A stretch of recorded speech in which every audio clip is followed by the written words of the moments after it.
This is Daily Blast Live. We're talking about what you're talking about. Thrown under the bus. No.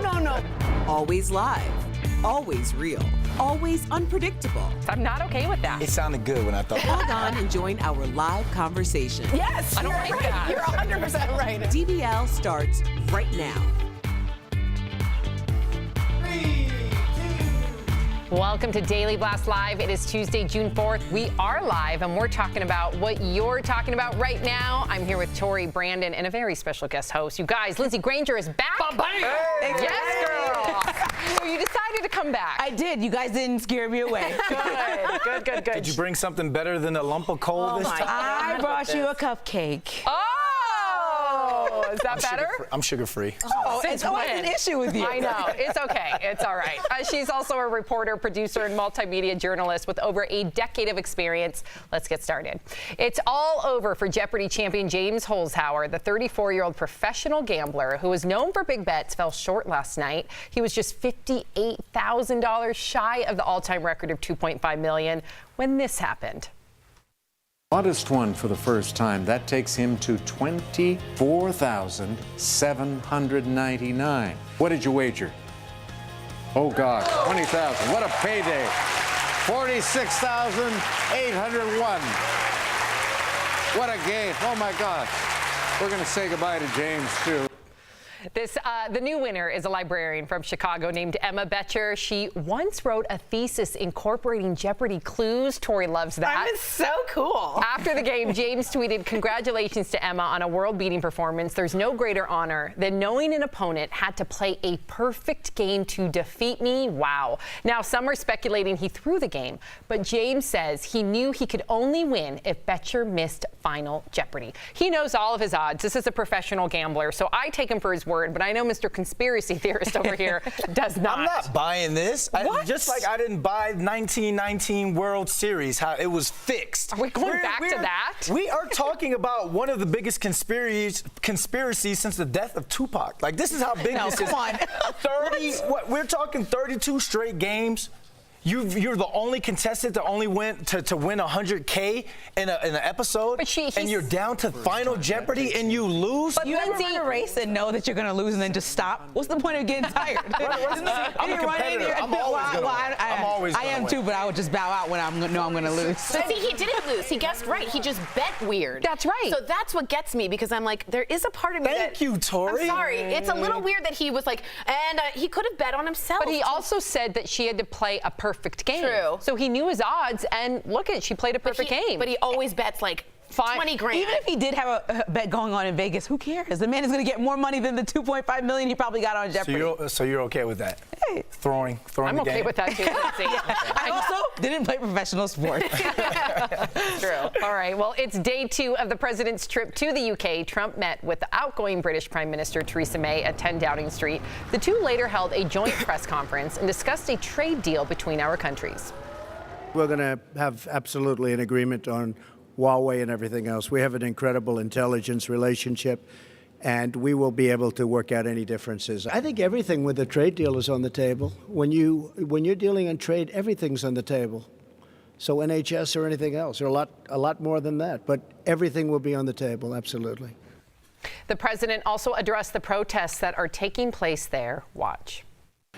And I didn't see the protesters until just a little while ago, and it was a very, very small group of people put in for political reasons. So it was fake news. Thank you. But across the city, large crowds of protesters took to the streets. It all began here at one of the main squares in London. This giant orange balloon of President Trump, showing him as a scowling baby wearing a diaper, also made an appearance again today. The royal pageantry, was on full display last night at a state banquet at Buckingham Palace. But some are saying the president broke royal protocol. Trump put his hand on Queen Elizabeth's back after praising her as a, quote, great woman for her work during World War II. Tori. Yes, she's an auto mechanic in World War II. So cool.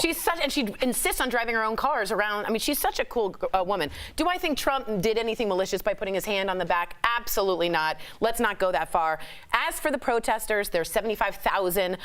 There's also amazing or interesting signs put up that the Londoners put up on different buildings. Let's take a quick look if we can. They put up the USS John S. McCain, which you know is such a burn because of what happened with the ship. And finally, this one is showing the approval ratings between the Londoners know what irks him. That's for sure. So it's interesting that they can antagonize this man while he's there, but then everyone else wants to say that he's bullying everybody else. It's kind of a weird juxtaposition because you guys are literally entertaining these ideas. I don't think it's a problem when crowds do something to protest. I do think it's a problem when the president goes to that level. Also, if you don't think about it, Prince Harry didn't even get in the photo with the president yesterday, so there's more antagonizing going on in the background. Some people say that's paternity leave as well, but we don't really know. No, he was there. He just stepped back, and some people called it immaturity. So it's really just like he called his wife nasty, so maybe that could be why. Right, but the mayor wrote an op-ed about Trump. And then Trump responded, and everyone's like, "Oh my God, Trump is being so rude." I think Trump that we also was asked if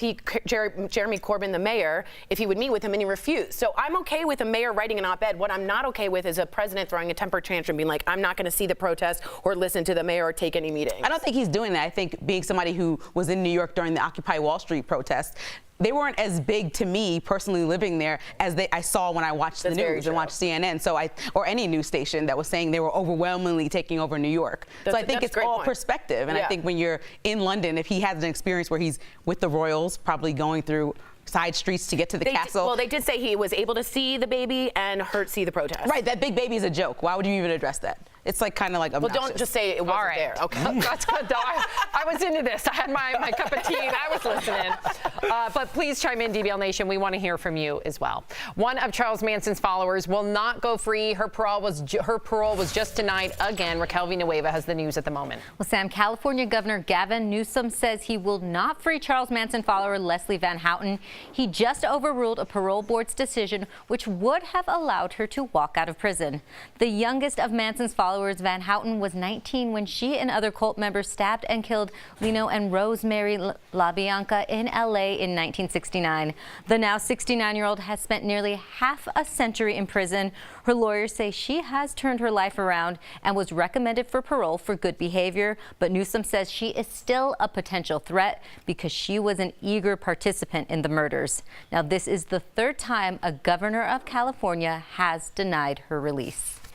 Thank you, Raquel. I mean, when it comes to our judicial system and our parolee system, I'm half and half when it comes to this, but I believe that she has served her time, that she's got her master's in there. She is a consultant in there to other prisoners. I feel as though she should be released on a supervised basis. I don't think disagree. She should just be free. I disagree. Listen, I appreciate your advocacy for prison reform. I'm all about that. I also think that our judicial system needs reform, but in this case, this is a heinous crime.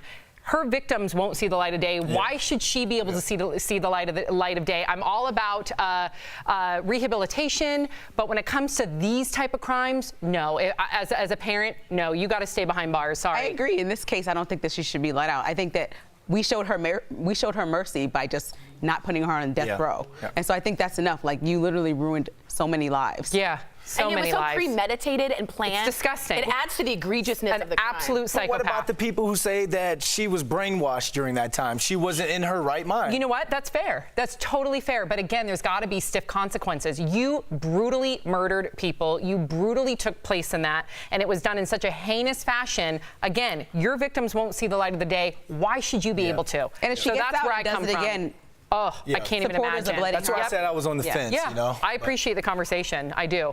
Let's get to this next story, because Lori Loughlin, let me tell you, a lot of people up in arms about her. Right now, we have new details in the college admission scandal. The Washington Post has a possible preview of a defense strategy for those accused. That could include actress Lori Loughlin, and her husband Massimo Giannoli. Attorneys say they will argue the alleged bribes were, quote, charitable donations. Yeah, Tori's laughing. My blood's boiling. Lori and Massimo are accused of passing their daughters off as crew team recruits to get them into the University of Southern California. They're just 2 of 33 parents accused in the bribery scheme.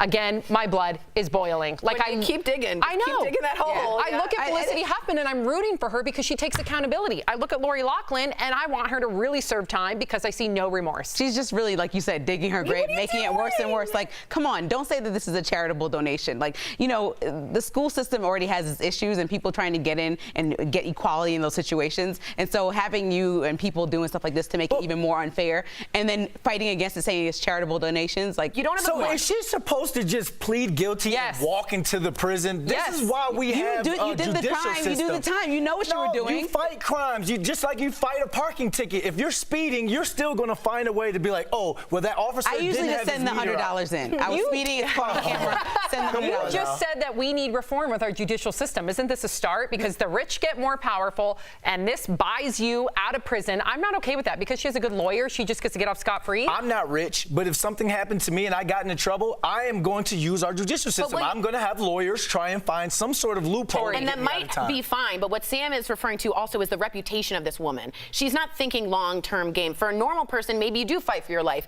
but if anybody Yes. wants How do to we know what watch she's her in thinking? This is anything a prime ever again, example of privilege. Look how Yes. she's behaving. This is an example This of is not, privilege. okay, so next time you get a speeding ticket, don't argue or anything. Just I send told that you I $100 get my speeding all ticket. over. I just All right, send I'm it gonna go right check. in. I'm going to go check. Please go check. You're going to go to the courts. He's like in your mailbox. Hello, Lindsay. DBL's live. We'll bring you breaking news as soon as it happens. Coming up, learn how to spice up your summer meals. DBL has a hot take on a traditional side dish, and you, the viewer, are our 5th host. Should parents have to ask their child for consent before changing their diaper? One expert says yes. Your comments are next.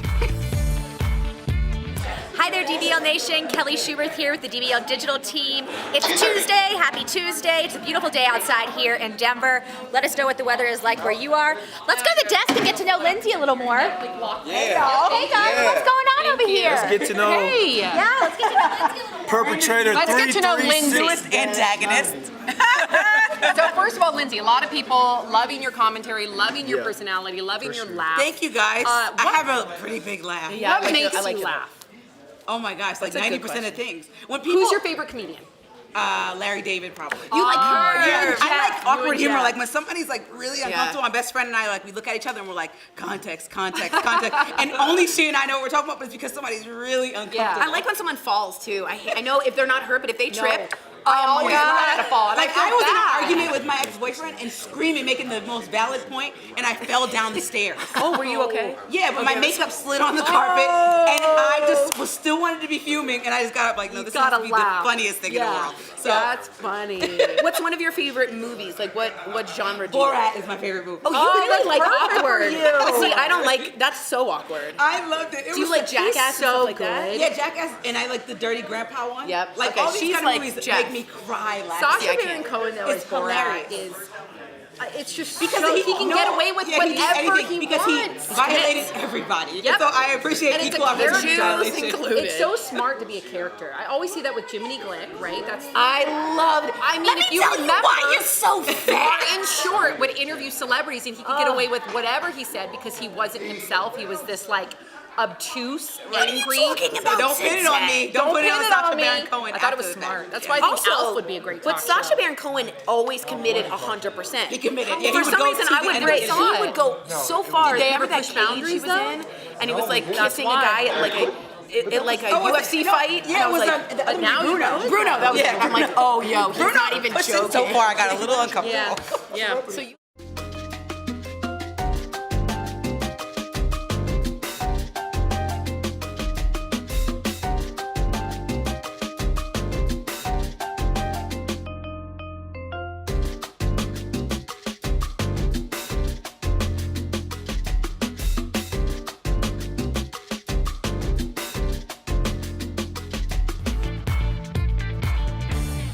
Welcome back to DBL. It is time for Fifth Host when we talk about what you're talking about.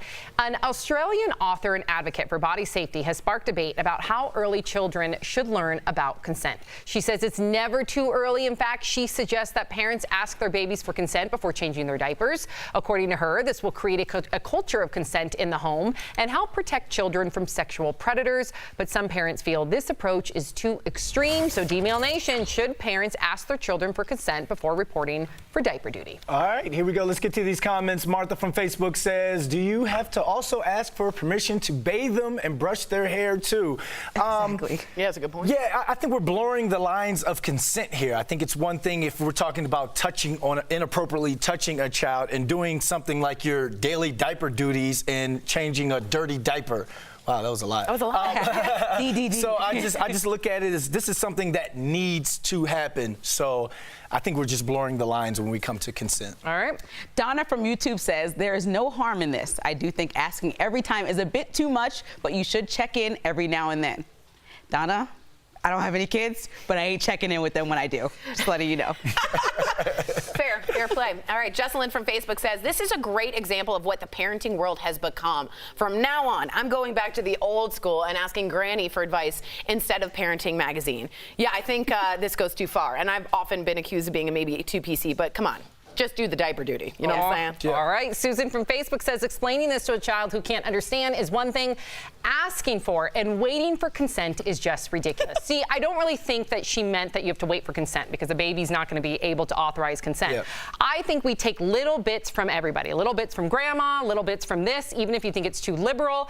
I think we're becoming too extreme in our response and our application of parenting practices. Why not just teach consent in a verbal fashion? So if the child always hears you saying out loud, and there could be one day a potential predator within that household, I think it might embolden the child later on to be able to say no. And I think that's important. But I think we don't need to be extreme with it. All right, let's get to this comment. Mara from Facebook says, people who do this are ridiculous.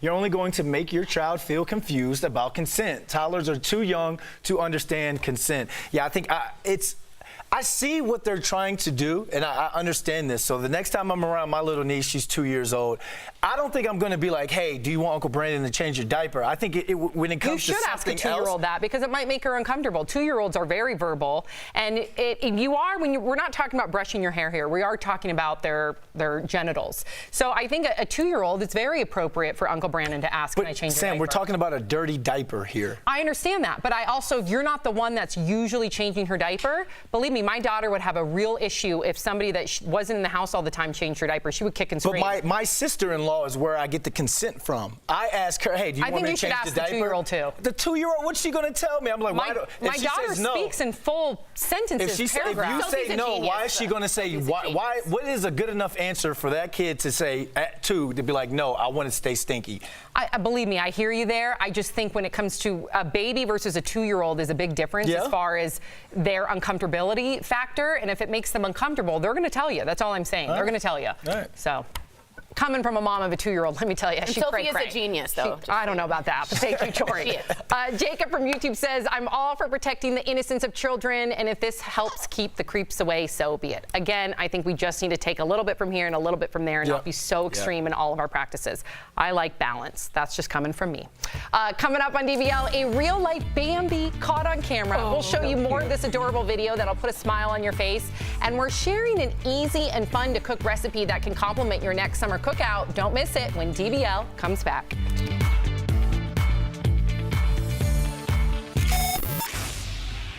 You guys, DBL Nation, I've been getting a couple challenges. How fast can you do your makeup? And today we're gonna find out. So I'm gonna start right away right now with a little bit of Tatcha Eye Pro Cream. This guy is going to help for brightening. This is what I use every single day instead of a concealer. It's gonna make sure that I look nice and awoke underneath my eyes.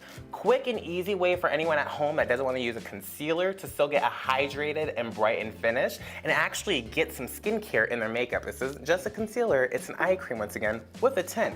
I wear the shade Candlelight from Tatcha Harper, but you guys let me know what you use. Now next, I'm going to use Kosas Facial Oil Foundation. This is amazing if you live in a dry climate like myself here in Colorado.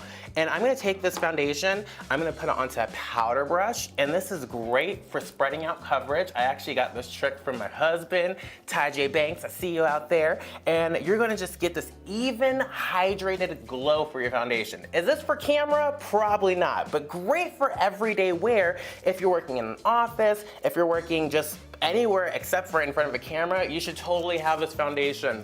I got this about 3 weeks ago and it stays on my skin all day. And notice I'm working with makeup all day as well. I get hot, I get nice and warm through the day, I'm moving around, and still this foundation goes all over my skin beautifully. I barely even have to look at it and it looks like butter, guys.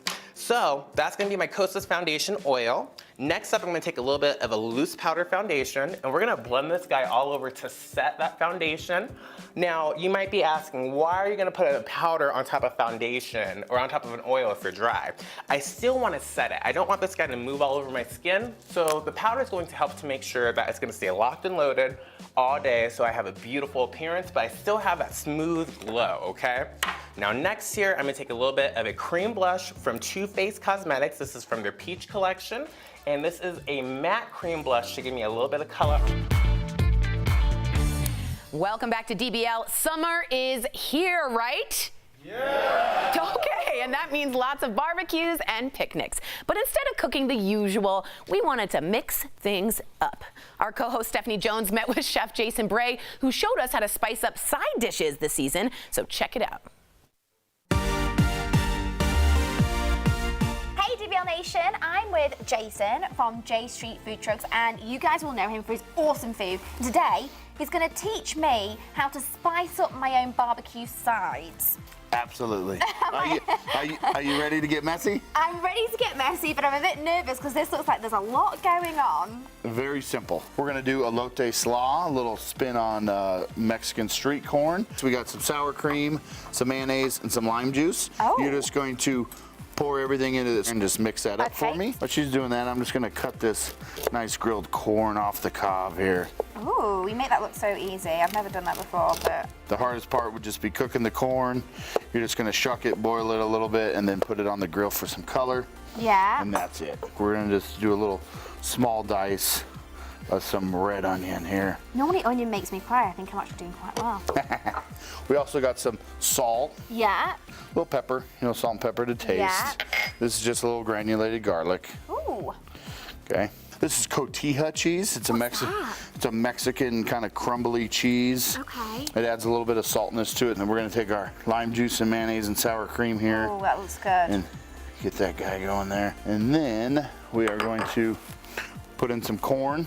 Okay. And all of our onions. Yeah, that creamy sauce smells so delicious. All right, now we got that mixed up really well. That corn that just really right good. on top. And then we'll do a little cilantro. So that's what you want your barbecue sides to look like. Yeah. Vibrant, bright, you got some grilled corn on there. That says summertime to me. Let's give this guy a taste. What do you think? Yeah, I'm gonna get a big piece of that corn. Yeah. Mmm. That dressing is unbelievable. I got a couple other dishes here that I am so ready. I just did little spins on. Okay. What's another classic barbecue side? Potato salad. Okay. Macaroni salad. Pre-made mashed potatoes, you mix a little sour cream and some mayonnaise in there.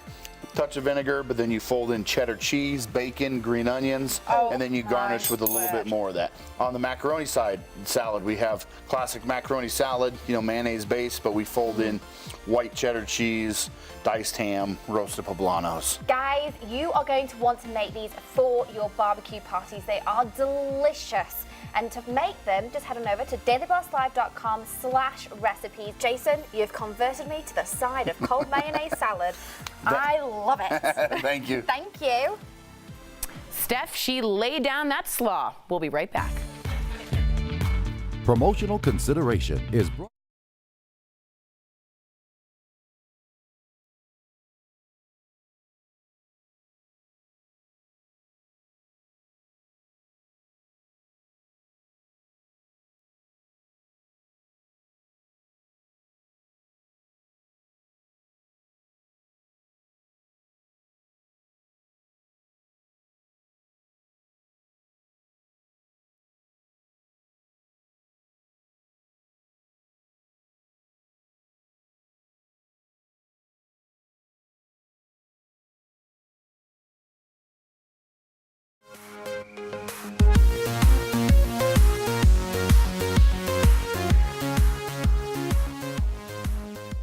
Hi, DBL Nation. Welcome back to Double Jump. I'm here with DBL co-host Stephanie Jones, and hey guys. We saw Aladdin together last night. Yep. And I thoroughly enjoyed the experience. I really like this adaptation of it. What do you think about it? Okay, I loved the storyline was very similar to the original. There was a few little twists and changes, a few added extra songs that were not in the original piece. Very true. But overall, I enjoyed it. Did I love it? And would I really rate it? Probably not. But is it worth a watch? Yeah, I'd say so.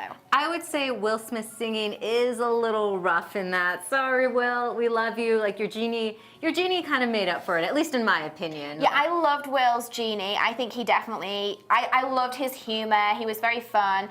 Some people said that they felt it was like really old school humor, like that wasn't so funny anymore, but I thought it was. Yeah, I guess maybe we are older, so that might be why. But Maybe. I enjoyed it. I think I heard some kids laughing in the theater. Yeah, and I think, you know what, Princess Jasmine, she was the pink Power Ranger in a previous, obviously, the Power Rangers movie. I thought she was phenomenal. I agree. She stole the show. She Yeah. really did. Her voice, her acting, just the character she played. I think they did it right this time to make an adaptation, not just sticking to the old storyline, but giving it a new life and a new ending. And I thought they did a great job with her storyline. Okay, would you go to the theater? Would you wait for Redbox, or would you just like not see it at all? All right, just because of the songs and how it's grandiose, I would tell you if you have kids, you should see it in theaters because they'll Correct, enjoy the yeah. experience. It'll be really fun. If you're just wishy-washy and have some kind of nostalgia about Aladdin, I would say maybe wait to see it at home. If you want to take your grandkids, take your kids, go to the cinema. If you want to watch it for yourself, wait to watch it at home. But it is a show you have to see. It's worth it. Go to see Aladdin, Prince Ali. Fabulous, blah, blah.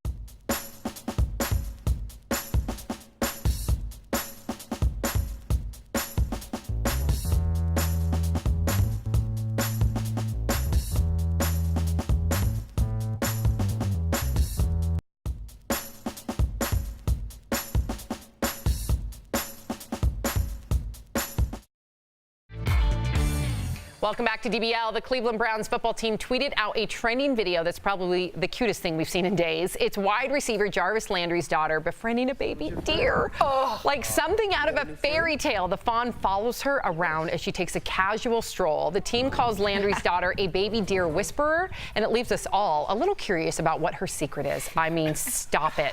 What about when she goes, Daddy, can we keep it? Then you say you can't separate the baby from its mommy, honey. Look how cute That's what you say. Really? That's like a kid's dream, though. Walking around with this baby deer, following you around, Absolutely. and Bambi and all this stuff. I'm It brings back all these fawning memories. over this. I know. Get Good it? one, Tori. Yes, we got Fawning. it. Did everyone get that? Oh, okay. Fawning.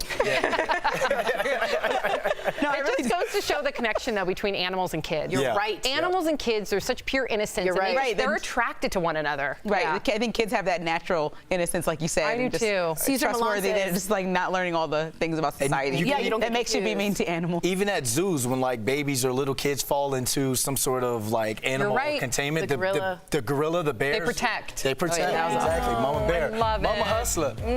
Fawning. Good one, Tori. We'll see you same time, same place tomorrow. Bye, guys.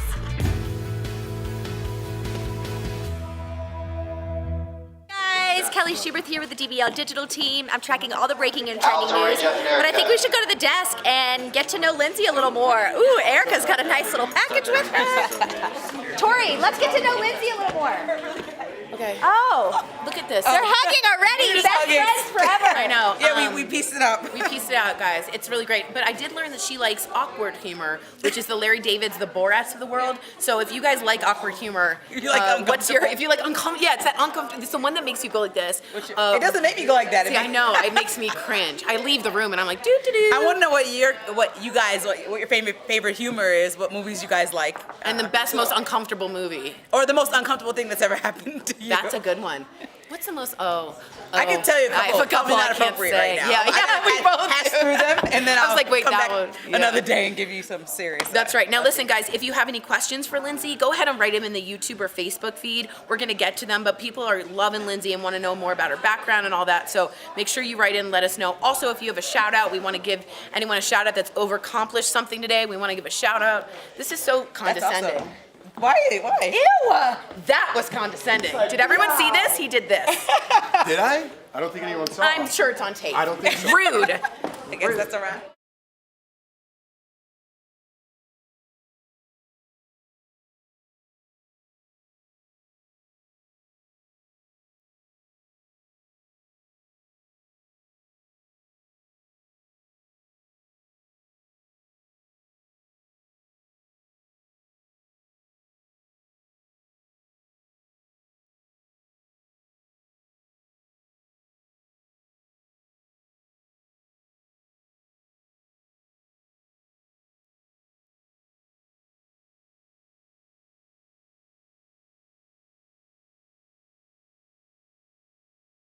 This is Daily Blast Live. We're talking about what you're talking about. Because everyone's talking about this. Always live, always real, always unpredictable. You think this hair just naturally stays like that? Log on and join our live conversation. I can't believe I'm saying this.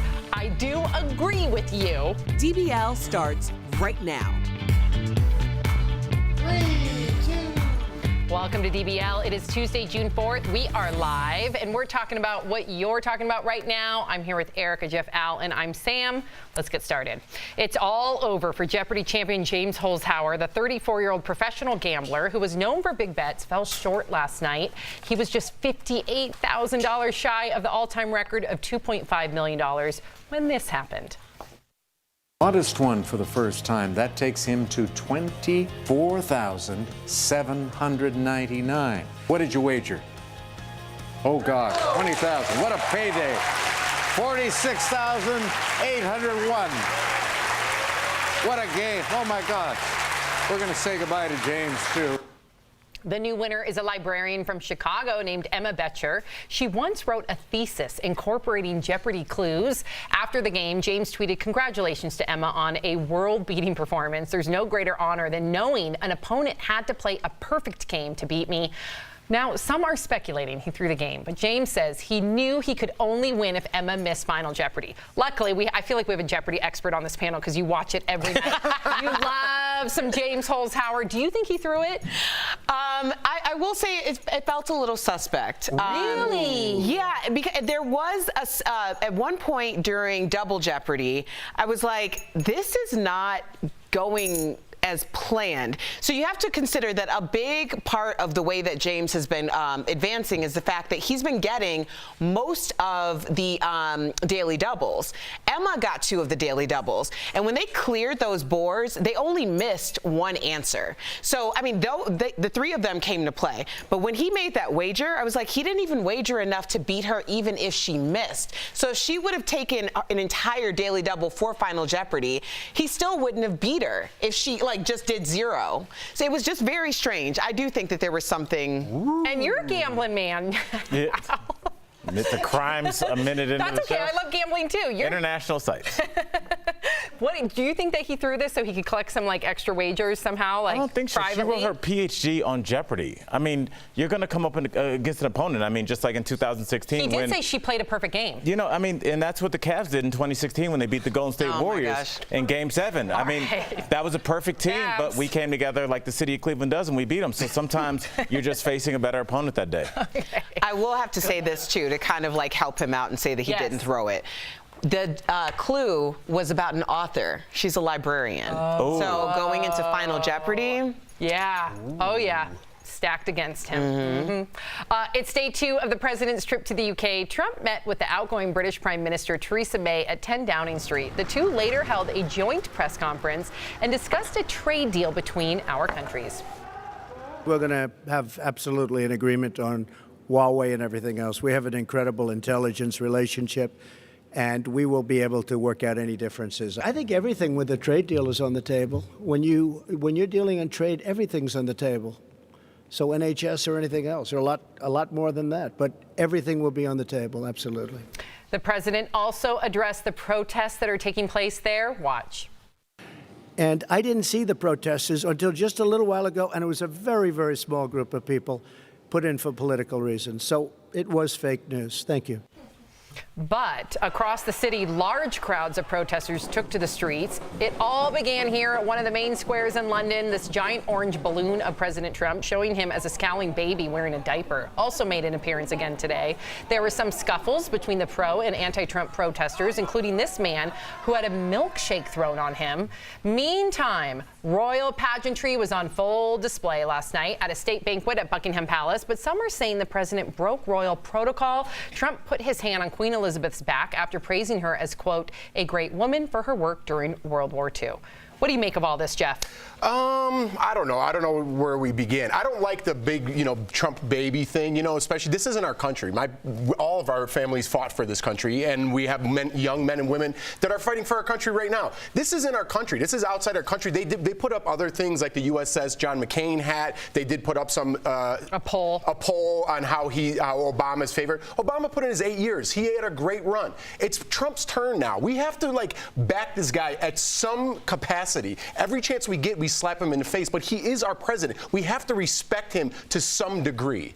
That's all I'm going to say. I understand people feel differently, and they say he doesn't respect everybody. That's fine. I'm just trying to look at the other side on this. I do think that we should hold our president at a different standard than we would hold protesters, though. We also saw people do asinine things when it came to President Obama when he went around the world. We saw people literally hang nooses. So this happens, unfortunately, who the president is. People are going to protest. They have every right to. Many people would say that's their constitutional right, but I don't want to see the president.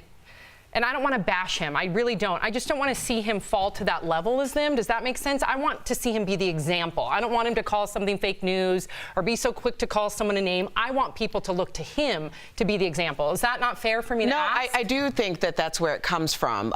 We had a decorum, and that decorum has slipped. And the reason why there's such disrespect is because disrespect was introduced into our morals and norms as a country. And it was introduced at the highest level. So the pendulum swings both ways. I'm not saying that it's right or wrong. I'm just simply saying that it's law. Newton's third, to be exact. I think we can all do better. I think you and I can agree with that. I think we can do, and I think we can too. As a show too, I think we could choose not to show some of these things too. That's interesting. That's a good approach. All right. One of Charles Manson's followers will not go free. Her parole was just denied again. Raquel Villanueva has the news at the moment. Well, Sam, California Governor Gavin Newsom says he will not free Charles Manson's follower Leslie Van Houten. He just overruled a parole board's decision which would have allowed her to walk out of prison. The youngest of Manson's followers, Van Houten, was 19 when she and other cult members stabbed and killed Lino and Rosemary LaBianca in L.A. in 1969. The now 69-year-old has spent nearly half a century in prison. Her lawyers say she has turned her life around and was recommended for parole for good behavior. But Newsom says she's still a potential threat because she was an eager participant in the murders. Now, this is the third time a governor of California has denied her release. Thank you, Raquel. What do you make of this, Al? Should she get a second shot? No. There's a lot of other people. We're sitting right now in the state. I know Illinois, your home state, just legalized marijuana. How many people are sitting in jail and have been for years for the 3 strikes and you're out policy for a half an ounce of weed, which now is advertised on telephone poles about come smoke weed and do yoga, come do these kinds of things. So until we get all those people out, it'd be no different than if we still had people in jail for prohibition. So until those people get out, I think I'm fine with the double murder sitting there and thinking out a little bit. I think we're fine. Add another group. How about people who were wrongfully convicted and have been serving time? I would add that group to the list too. Prioritize. She's in line. You're going to let her out in the midst of Once Upon a Time coming out that highlights Charles Manson and her. So now you're going to bring her out of jail so she could come into this celebrity? No way. I agree. No way. Yep, we are all in agreement on this one. What are the best ways to love your husband? Well, reality TV star Jill Duggar has some ideas. She posted them to the family's blog. She's been married to Derek Dillard for almost 5 years, and the #1 thing on her long list is, quote, have sex often. And in that department, here's some of what she recommends. Tip #1, 3 to 4 times a week is a good start. Tip #2, if you can't have intercourse, find other ways to have fun and be intimate. Tip #3, guard against fulfilling sexual desires alone. Tip number 4, don't wear that dress. Oh.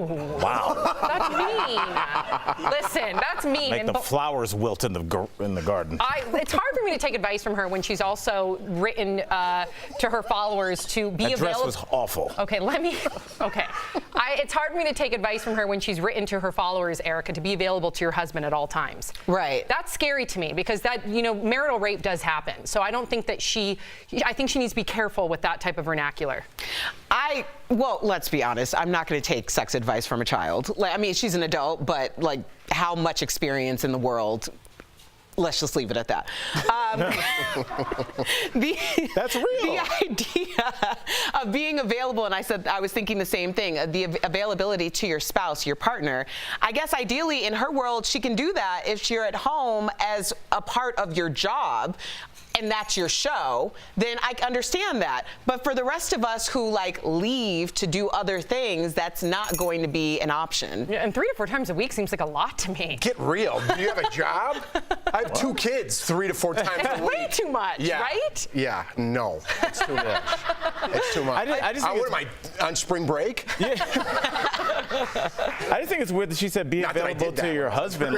It's only the man. I think a lot of times the man, as men get older, their testosterone drops and their sex drive drops. And I think a lot of times it's a woman. So it's weird that she just put it going that way. But like you said, they're 25. They don't live a real life. I mean, I think live a real life. They don't. They do live a real life. We can take advice from them. I personally am not going to, but some people might want to. They're not make-believe. I mean, but they don't live a real life. She's not operating a jackhammer right now on the highway. I mean, she's sitting at home being filmed. People can relate to that. And first of all, being a stay-at-home mom, that is probably the hardest job out there. Just because she's being filmed, if anything, I think that adds one more element on top of all the pressure for her. That's not why I take issue with her. I think she's probably working very hard to be a parent, but you don't think so? No, I think she's got a lot of help. I don't know if that's the truth. I would say so. Really? She's a multimillionaire. Are they? Yes. Are they? She's been on TV for 10 years. I know who she is, and I've never watched that show. People also assume we're multimillionaires because we're on TV. Well, they might be right about that. You know what I got? You are a gambling man. Check that Chase Savings. I wish. Right. Like Lil Wayne said, what money? Good one. Everyone knows that. Yeah. is live. We'll bring you breaking news as soon as it happens. Coming up, Lori Loughlin's strategic defense. We'll tell you what her lawyers could explain to the jury to save her from prison. Plus, is Queen Elizabeth sending out secret codes with her handbags? The surprising theory that got royal watchers buzzing. And you, the viewer, are our 5th host. Should parents have to ask their child for consent before changing their diaper? One expert says yes. Your comments up next. Hi, DBL Nation. Happy Tuesday. It's Kelly Schuberth here with the DBL Digital Team. I think we're going to go to the desk and chat with the guys. Let's go chat with the fellas, see what's going on with the hacks with the guys. My favorite part of the show, Jeff, when birthday's Kelly tomorrow. pawns us off. Great. Your birthday's tomorrow. Yeah, but it's not like a good one, you know what I So mean? what? It's still fun. My birthday's on a Saturday this month. Ooh. Yeah, we should do something. Ooh. Yeah. I'd never. Do you do anything for your birthday? No. I don't. What is that with? Here's with what it is. Chris, do you do anything for your birthday? You know, I either do something just with my family, Yeah. go have dinner, Yeah, I'd love that. or maybe I'll meet a couple friends for some drinks just for a couple hours. Yeah. Small. That's perfectly fine with me. I think we're just gonna get probably barbecue at home tomorrow, get some crab legs. But here's the thing: if someone does something for you, and then when it's their birthday, I feel like I'm obligated to do that. Someone brought cupcakes. Now I get these stupid cupcakes for Bob's birthday. Cupcakes? You know what I mean? When you have kids, all holidays become about kids. Even your own birthday is about them having fun on your birthday. Well, my mom sent me. That's a good point. She goes, "What are we gonna do?" And I was kind of looking in a rush. She's like, "What are we gonna do for the birthday?" And I was like, "Oh, we're gonna fly to Chicago for Leighton's birthday when he turns 1." Yeah. And she's like, "No, your birthday. Do you want anything?" And I was like, "Oh, I forgot I still celebrate my birthdays because I have kids now. I don't even think about my birthday." I'm glad Sam is here because I don't want to sound sexist. Wait, isn't when your I ask birthday this. tomorrow? Yeah. Isn't that great? Why do you think we're talking about it? I don't know. I just walked up. Here. Sam, let me ask you this. And this, I don't like to put things with the genders, but I will say this. I find that more often women are more apt to have a party, like rent out a section of a bar or a club, and have a party. That sounds about right. In Yeah, my I don't experience, mind it. I think it's great. Yeah, in But my men just experience, don't do that. yeah, my husband hasn't been one to be like, let's throw a party, but we have the same birthday. So in the past, I'd be like, now I don't care for a party. I think things changed when I had Sophie.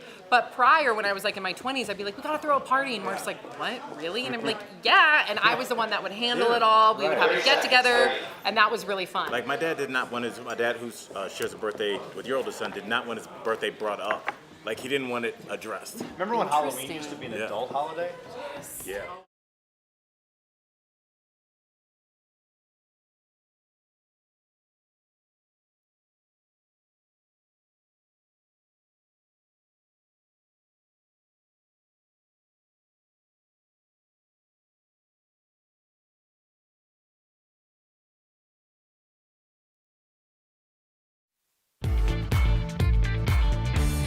Welcome back to DBL. It's time for Fifth Host, when we talk about what you're talking about. An Australian author and advocate for body safety has sparked debate about how early children should learn about consent. She says it's never too early. In fact, she suggests that parents ask their babies for consent before changing their diapers. According to her, this will create a culture of consent in the home and help protect children from sexual predators. But some parents feel this approach is too extreme. So DBL Nation, should parents ask their children for consent before reporting for diaper duty? All right, Sammy. Alvin from Facebook says, isn't consent a conversation that teens are talking about in sex education class? Why should parents be talking about this? Why should they be talking to their toddlers about this? Alvin, when I first saw the story, I thought it was silly, but I will say this. We did a story about a year ago about consenting to hugs, and I do think that maybe toddlers a little too young, but letting kids know that when their body's being touched, they should allow that. I think I'm all for that, bro. Cool. Marco from Facebook says, what's the harm in this? We talk to infants about everything under the sun, but we can't entertain a meaningful practice that could protect a child. Marco, look at you chiming in with all the common sense. Yeah, I agree. I think that it doesn't necessarily have to be a back and forth conversation, but just the idea of a question being posed so that they get something in their power that they're able to say yes or no to. Now, I understand this could backfire. I'm not a parent. They could backfire because they could just say no, but just getting the practice of having that conversation, I think, is really important, because a lot of parents right now are finding out that their child or children were indeed victims of sexual assault and molestation much later. You just don't want that to happen. All right, Paula from Facebook says, I thought parents were supposed to make decisions for their children. You know, I'm kind of with you, Paula. I get where Erica's coming from on this. Like, you don't want a stranger changing your diaper with your child's diaper without that. Unless you're into that. But me being a parent, you know, it's like, Lawson, get over here. We're changing your diaper right now. And whether he says yes or no, he's getting his diaper changed, because that's the way it is. So does no mean yes to that child? Are we teaching them that just because they say no, I'm still going to take your pants off and change your diaper? So maybe we're teaching them something wrong. That's an interesting point. Julie from Facebook says, I'm all for giving kids body autonomy. Thank you. If my kids don't want to hug or kiss someone, they don't have to. There are some things that are just considered basic child care, and diaper duty is one of them. Listen, I think it's important to have balance. I want to take a little bit of this. Listen, when my daughter's 2 years old, let me tell you, she knows everything. She talks in full sentences, and I would want to give her some sort of authority and power to say no if somebody made her uncomfortable, especially when we're talking about their genitals here. So I love this, but I also think everything in balance, and we don't need to be extreme with our interpretation of this approach. All right, finally, Stephen from YouTube says, it's never too late to teach your kids about consent. This will help them identify bad touching at an early age. And Stephen, I think you're right about that. I think people, when they initially hear the story, they're like, this is ridiculous. But just like everybody on this panel said, molestation starts at a very young age, and I think they should know when they don't feel something that is right, they should let people know. So let's start that early. Great conversation. Thanks for writing in, everybody. We love hearing what you have to say. Now to some entertainment news. We're getting another exciting look at the live-action remake of The Lion King. Stephanie Jones has the sneak peek coming in hot. So you guys have to see the new teaser for The Lion King, and if you listen closely, you might just recognize a familiar voice. Check it out. Simba, you have to take your place as king. Come home. We're here! Oh, everyone calm down, we're here. The backup has arrived. Yep, that was Beyonce narrating. The Lion King opens in theaters on July the 19th. Will you be watching? Oh my gosh, she plays Nala, right? Yeah. Wow, I can't wait. Me too. It looks so realistic. It's almost going to be hard, like too hard to watch, I feel like. Like when they fight and when Mufasa dies. He does? No, I can't wait. I'm bringing in Lawson. That's the first movie. Are you going to try to bring Sophie? I don't know. I'm nervous to see, because I remember crying as a little kid. I'm going to cry for sure. I know. And that's a good thing to teach them, like, empathy and all that. So. Dude, I cried during commercials. He knows what crying is at our house. All right. So, yeah, we should go together. I think they would enjoy it. Coming up on DBL, a dog's inspiring story of rebirth that emerged from the flames of tragedy. We'll tell you who gave her a second chance at life. Later in Heart Thread. Speaking of crying. But first, easy ways to manage your daily stress. The flower you should literally stop and smell. Oh, I'm all about this. That's coming up next.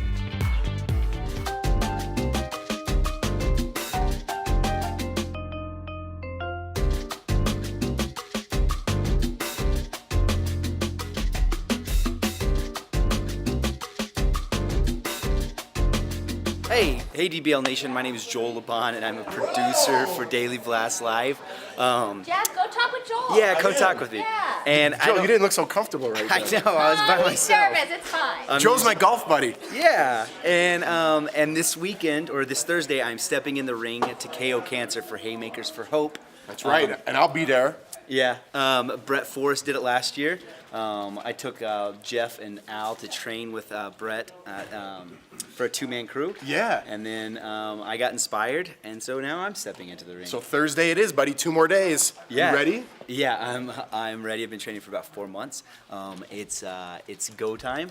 And Are you nervous? Yeah, I've been nervous a couple of times, but I think the nerves is over because like I was nervous like a week and a half out. But now it's go time. Like I can't do anything about it. Then oh yeah. We get tickets at Ticketmaster. Thank you, Al. You get tickets at Ticketmaster, or just go to haymakersforhope.org. Check out more about the fight and get tickets there. But do you have like a code, like Joel or something? Yeah. Leo's going to pull it up, and we'll post it in our social platform. Oh, awesome! Thank you. And when you buy tickets, just enter my name, Laban, Labahn. Yeah. Boom. Hopefully you see there. Al's going. I'm going. Yeah. Probably a couple more stragglers. Oh, and my fight is the first fight, so I'm getting crazy after that. Get there early. Get there early. Yeah. 7:30. Good. It's a school night, so I can Thank watch you the guys. fight and then bounce. You're the first fight.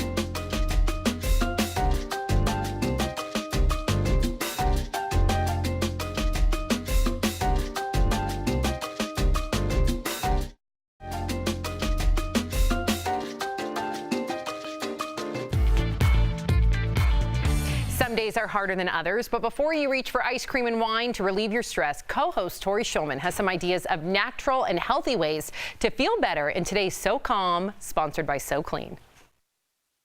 I'm constantly on the go, and with a lot going on in my daily life, if you're like me, it's super important to make time for yourself.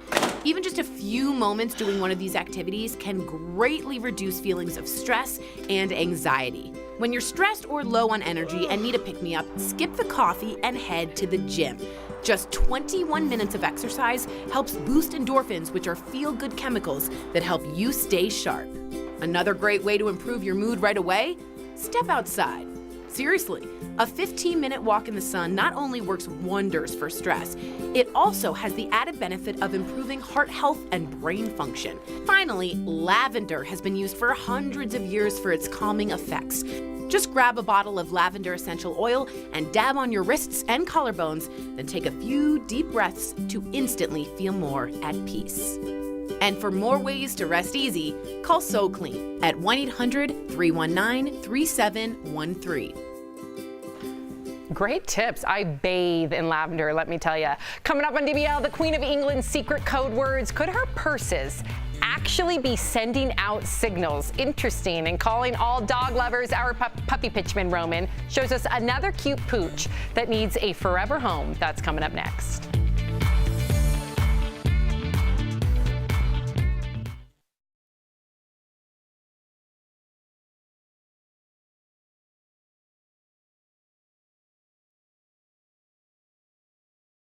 All right, I just found out that I have to do the next tee, so everybody's excited because they get to go do whatever they want to do. And I'm gonna sit here and I'm gonna hold this ship down, y'all. Right now, I am on the Ticketmaster site, Haymakers for Hope. I'm getting getting tickets to see my boy Joel LeBlanc do his thing. We'll be there Thursday, June 6th, so you guys make sure you get there as well. And it's also for an awesome cause. We went last year. I can't believe a year has passed already. Last year, a former coworker of ours, Brett Forrest, went and he won his fight, so I'm expecting Joel's going to do the same, give DBL a 2-0 record. Yeah, buddy. Haymakers for Hope, so. Are you getting my line right now? Yeah, do you want me to get your ticket? Yeah, I got to get one. Okay, yeah, I'll grab you one. I thought we just get them there. No, it looks like the floor seats are sold out. Really? Yes. So. Oh, wow. Yeah, I'll just give you cash.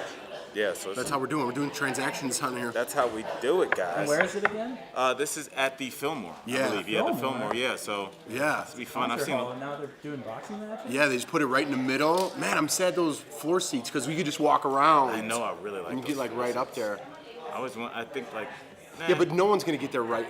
The thing is, and if you want to come see our buddy Joel fight, he's going to be the first fight. Yeah. So just get the cheapest ones. Right. And then we'll just go down there. Right. Because it's not huge, the place, so nobody's going to be there yet. We can just go down there and watch, and then after that, who cares? We can just hang out. It's always interesting to me, all these spaces, because we've done enough shoots now where we've gone to multiple spaces, but they've been different things. Like we did the Great American Brew Fest, and then I went there, and then it was a car show. And there's 500 cars in there, where the last time it was 500 beer vendors. Yeah. It's like, we're going to the Fillmore to see our buddy fight, and I drove past there last night because I had to do the show last night, and there's a barbecue event there. At the Fillmore? At the Fillmore. I don't know if it's just gear.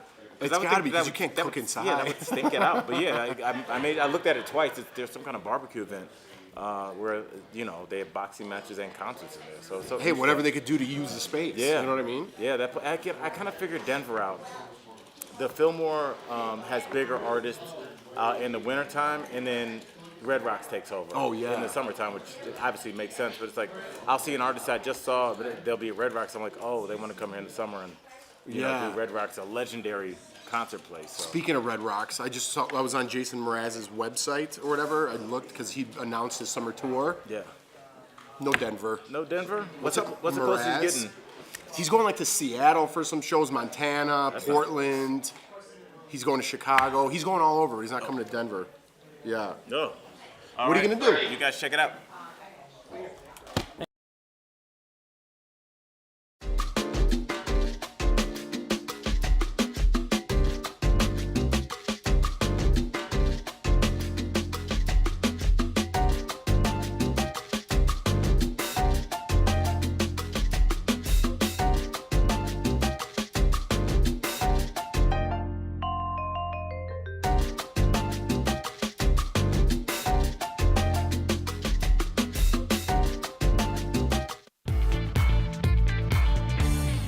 Welcome back to DBL. Every week, our puppy pitchman Roman introduces us a new dog up for adoption. But this week is different.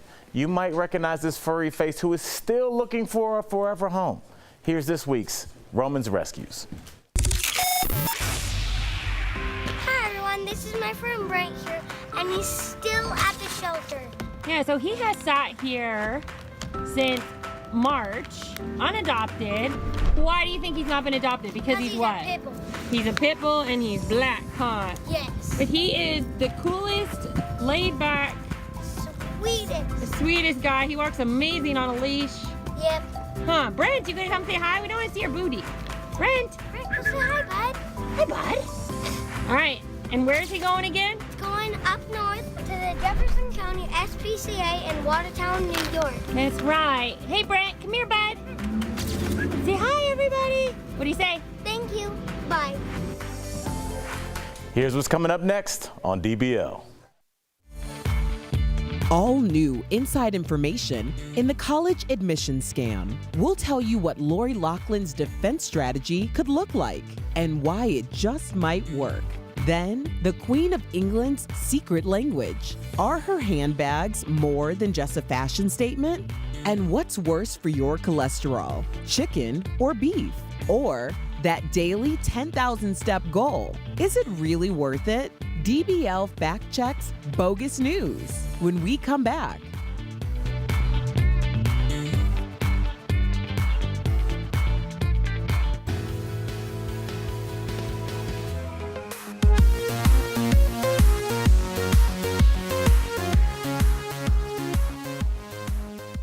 Hey guys, welcome to Double Jump. I'm Steph Jones, and today I'm going to be reviewing Elton John's Rocket Man. Yeah, I saw it last night. It was absolutely incredible. The costumes, the sets actually blew my mind. The story was very different to what I was expecting. Obviously, we've known Elton John for decades as the ultimate kind of original rock star, and he really played that role very well, but it gave me an insight into his life that I never imagined possible. The sex, the drugs, the alcoholism, the kind of self-torture of his life, it actually was quite depressing. And also, it was kind of portrayed in a whole musical format. I wasn't expecting that. If you remember the Bohemian Rhapsody biopic of Queen, where it showed Freddie Mercury's life and then him performing on stage as the music element, this was a completely different vibe. So Elton's songs were used to express different times of his life and emotions, and it was really quite heartfelt, and I was surprised at how damaged, if I can say that, how damaged he was as an artist and how his upbringing was. One thing I thought that was really interesting was a couple of the people from work I went to see the film with said they thought his upbringing was really sad, but to me, it just seemed very British. So there we go. I would say definitely go see it in the cinema if you're an Elton John fan. If you're not massively into musicals, Redbox, but I definitely think it's worth a watch.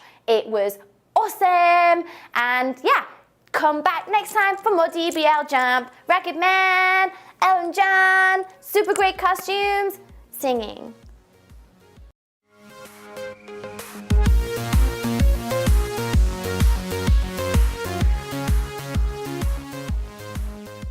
Hey guys, welcome to Double Jump. I'm Steph Jones, and today... This is Daily Blast Live. We're talking about what you're talking about. Because everyone's talking about this. Always live, always real, always unpredictable. You think this hair just naturally stays like this? Log on and join our live conversation. I can't believe I'm saying this. I do agree with you. DBL starts right now.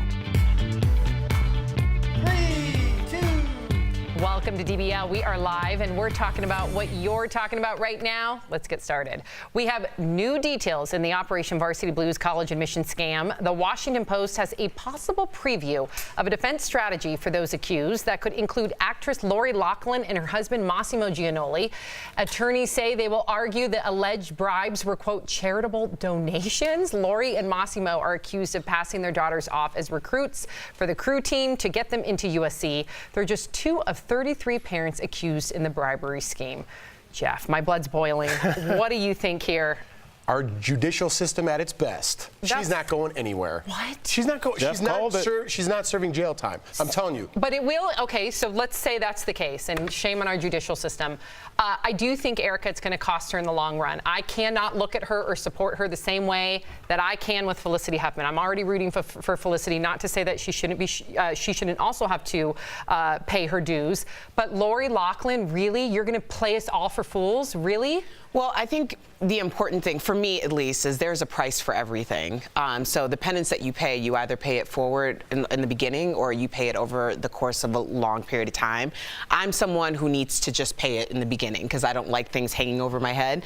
But one of the big defense strategies is the idea that you don't get something for a donation for a charitable cause. That's not true. I mean, if you ever go to a gala, that's exactly what you're doing sometimes. You're paying X amount of dollars for a vacation or for a piece of artwork. So the idea of getting something in order to get some or give a charitable donation is normal. Yeah, this isn't what it is. How are they going to explain the pictures? Yeah. I mean, but Jeff, when you first said it, I was like, no, she's going to do a little time. But I mean, our judicial system is really set up for people that are able to afford good attorneys to get out with, you know, little nuances such as that. And I think that that'll be enough. There'll be one juror that's probably a fan that's like, well, I would do the same for my kid. All it takes is one person. Yeah. And I think that's probably what her attorneys told them. We will have to wait and see. Yeah, we will.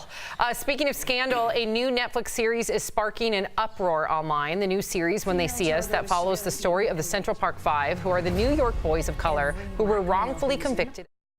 1990. A prosecutor in the case, Linda Fairstein, is central to the story. She's played, coincidentally, by actress Felicity Huffman, who just pled guilty in the college admission scandal. But now the hashtag #CancelLindaFairstein is taking off on Twitter, calling for publishers to stop selling her books. Linda was reportedly a big part in getting false confessions from the teens. She has spent decades arguing against the evidence in the Netflix series. She calls all of this, quote, a basket of lies. Some real consequences could be coming her way. TMZ reports that she could be removed from the board of the nonprofit Safe Horizon. TMZ says the other directors plan to take legal action if the CEO doesn't. Erica, this is exactly what you're talking about. Yeah. How are you going to pay it? Whether it's right off the top or whether it's going to be through loss of book sales, defaming you, rightfully so. Well, generally, it happens when the stakes are higher. So it's like over the course of some time, you could either, like I said, you could either pay the price in the beginning or you could wait until the end. This is someone who, to me, it was egregious what she did, and it cost several people, not only these young men, their lives, but also their families as well, and also let a murderer and rapist walk free for however long. So I think that there is a price to be paid, and I can understand why people want her canceled.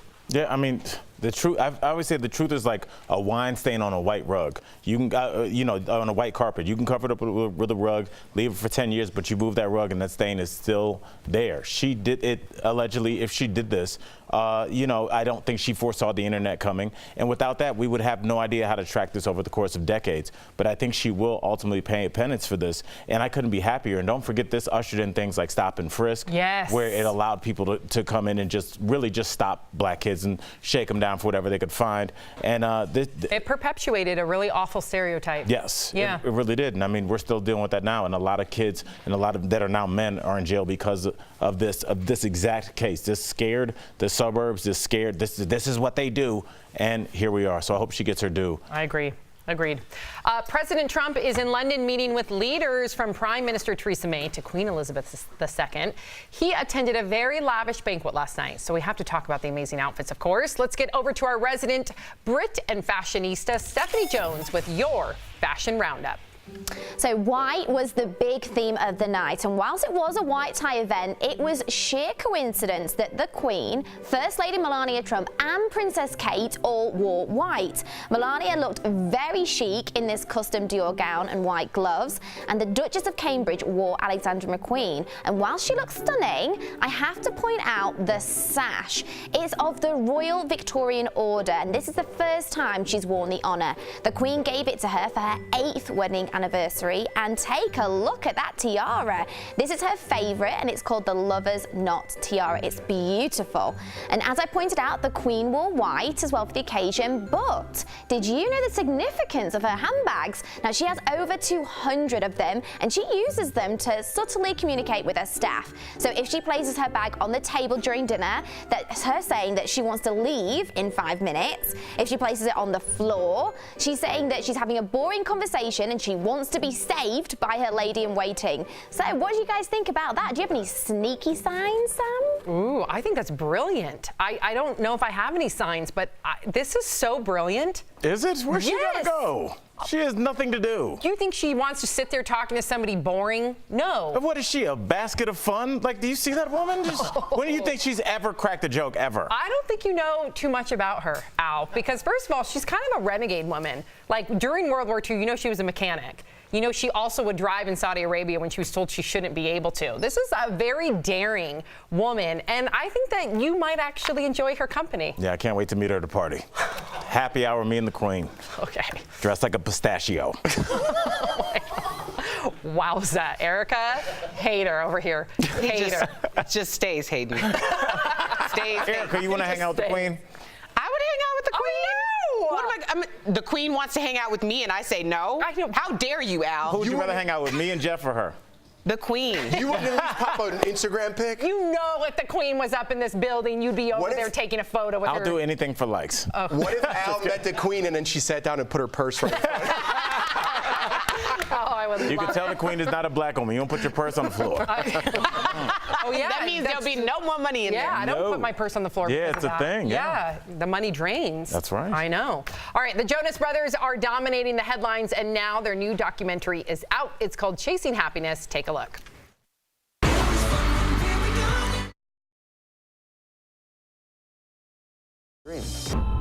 Nick says the Jonas Brothers should be no more. What hurt the most is that it came from Nick. We spent the last year traveling the world and really reconnecting. This makes me happy.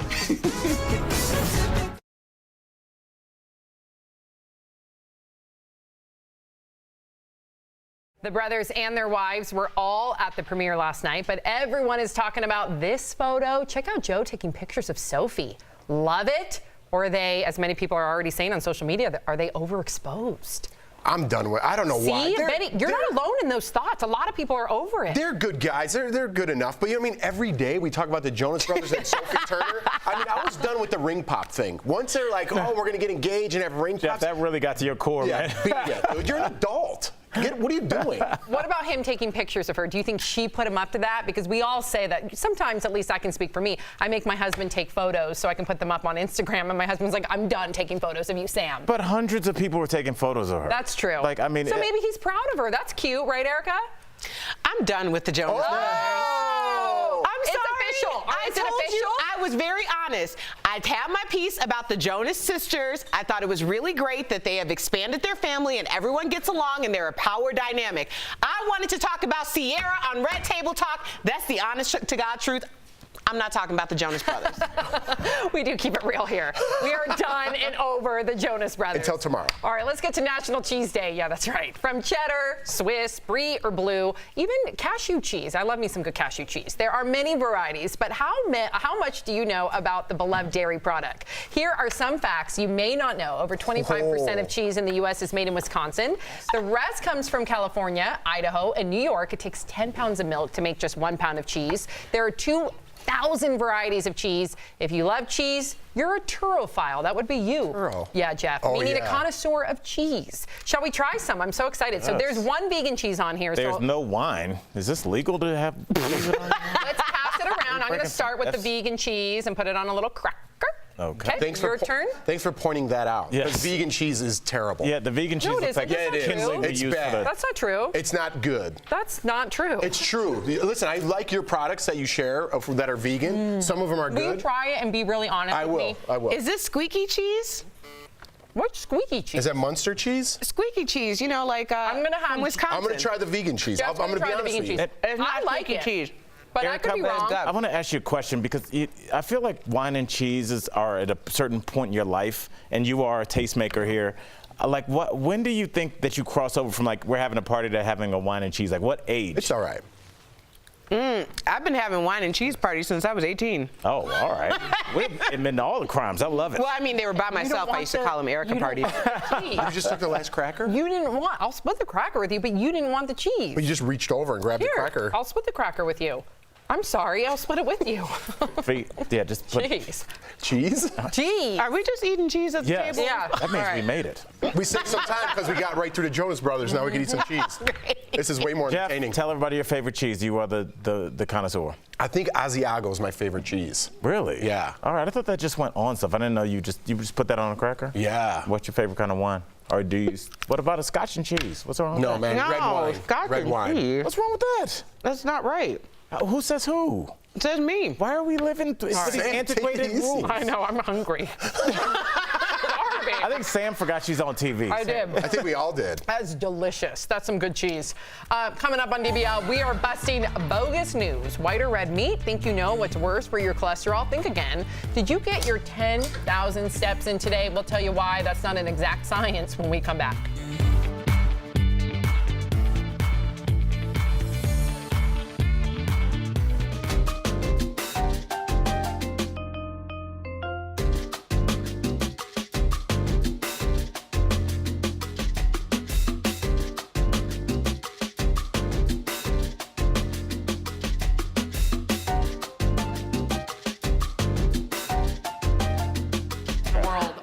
coming together to expand the plant-based meat industry. So we're about to see in the next few years, if you love Beyond Meat and all that stuff, Impossible Burger, we are going to get so many more options. So just stay tuned. I still get can't those wait. sausages, by the way. Beyond Meat sausages are so They're good. really good. And they're plant-based. Well, first of all, I Yeah. bought those by accident, maybe like a year ago, and I think I told you that was like my first little step, and I didn't realize. I was like, this looks good. I just didn't read it, and so I bought But they it. have to get the hot Italian one. Yes, The hot they're Italian so one. It's delicious. There's this place on Broadway. It's called BurgerFi, and they have a Beyond Burger there, and it is really, really good. Yeah, no, people love it. I'm really, and I love vegan cheese, but maybe that's an acquired taste because Jeff's not sold on it. Well, it's just I just think everything takes perfection. Given another 5 years. But Sam, your boy bought some stocks in Beyond Burger. You did? Beyond Meat, yeah. That's sick, Yeah. dude. I need to I as just well. think it's the next step because It I is. feel like so. if guys like me and Jeff, who are from the Midwest, So and tell me what did you go under? Just Beyond Meat? Yeah. Is that the company? I think it's BYD. Oh, I'm MT. fully gonna invest also. Yeah. Good for you, dude. Why not? Good Yes, for you. yes. It is the future. Cool. Yeah, so I grabbed some stocks up. Oh, I didn't know what that was. It was such a weird wrist. It was Yeah, more 'cause you were a like this. Loch Ness monster. You were like doing like puppet hands. Yeah, I didn't know what she was doing. I don't have a firm wrist. I'm sorry. No, but you could just extend your arm and I'll know what you're doing. You're close Well, you just to went me. like this and I know. You were like vegan cheese. Oh, well, I'm gonna jump on your bandwagon. Yes, That's do smart it. move. I mean, smart people- I move. think it's the future. Now you give away a Erica hot had stock vegan tip. It's gonna go meatballs down. for lunch today. I'm in She it said right they now. taste so much like meat. She didn't think I'd like it. She's Ooh. probably right because they That's a- taste too much like meat. That's a really good But that's what's going to happen.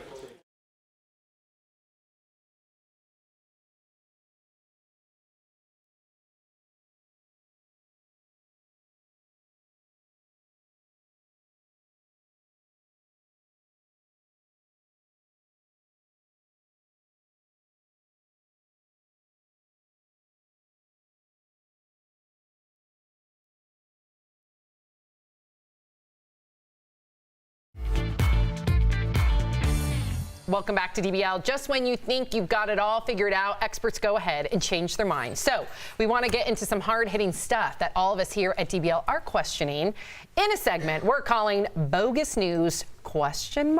You choose to believe it. All right, anyone tracking their steps on a fitness band right now, huh? Many of us try our hardest to make that 10,000 step goal every day, but a new study says out of Harvard says you'll see the same results if you hit just 7,500 steps per day. And the funny thing is that 10,000 step goal we all take as a gospel was actually a marketing campaign from the 60s. Okay, you want to go because I hate these stupid things. This makes no sense. So you're telling me 7,500 steps is better than I agree. Yeah. You're still going to burn more calories with 10,000, so therefore it's better. Yeah, this is Harvard did this? Yeah, I'm sending my kid to Yale. Here's the issue. You're still lapping anyone who's sitting on the couch. And the idea of getting 10,000 steps, then you get more than 10,000 steps. It's the idea of getting people off their butts. Yes. Right. That's the whole point. So I don't like this at all. Thanks. 7,500 steps. All Plus right. you get the ding, ding, ding with all the little Yeah, that's confetti. fun. It's a goal. Exactly. Yes. We all love that. We've all heard that red meat can be unhealthy, even cancerous, but now scientists believe that white meat or poultry is just as bad for your blood cholesterol levels as beef because they both contain saturated fat. Watch a little documentary called What the Health. It talks about all of this, so I believe it.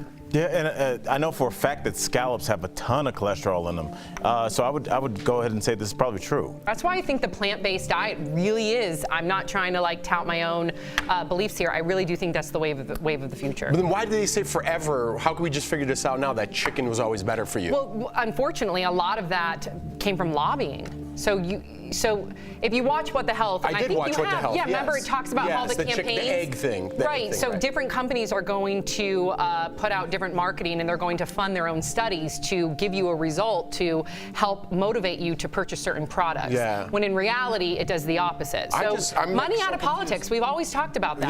Yeah. I think that would help streamline everything for everybody as consumers if we didn't have that. Wouldn't it be a give and take though? Because it's easier to consume protein Well, there's through meat sources, isn't it? Well, plant-based protein, actually your body assimilates and breaks down faster than meat-based protein. And a lot of people don't know that. That's because a lot of the marketing out there isn't suited towards a plant-based diet. I mean, when I was pregnant, my protein levels were through the roof. And that's also while building a baby inside my stomach, or my uterus, not my stomach. So I think there's just a lot of misinformation out there. People assume that a plant-based diet doesn't give you as much protein when in fact not only does it, but you break it down and assimilate it faster than a meat-based diet. No, Yeah. that makes sense.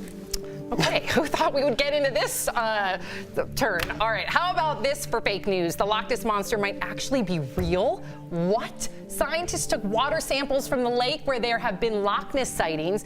They recovered DNA from all types of creatures and came up with 3 possible theories. Either the creature is an ancient marine reptile that survived the extinction of the dinosaurs. That could make sense. Or it's a giant sturgeon or catfish. The full findings will be out next month. Totally believe this. If dinosaurs were alive, why wouldn't Loch Ness Monster be alive, Erica?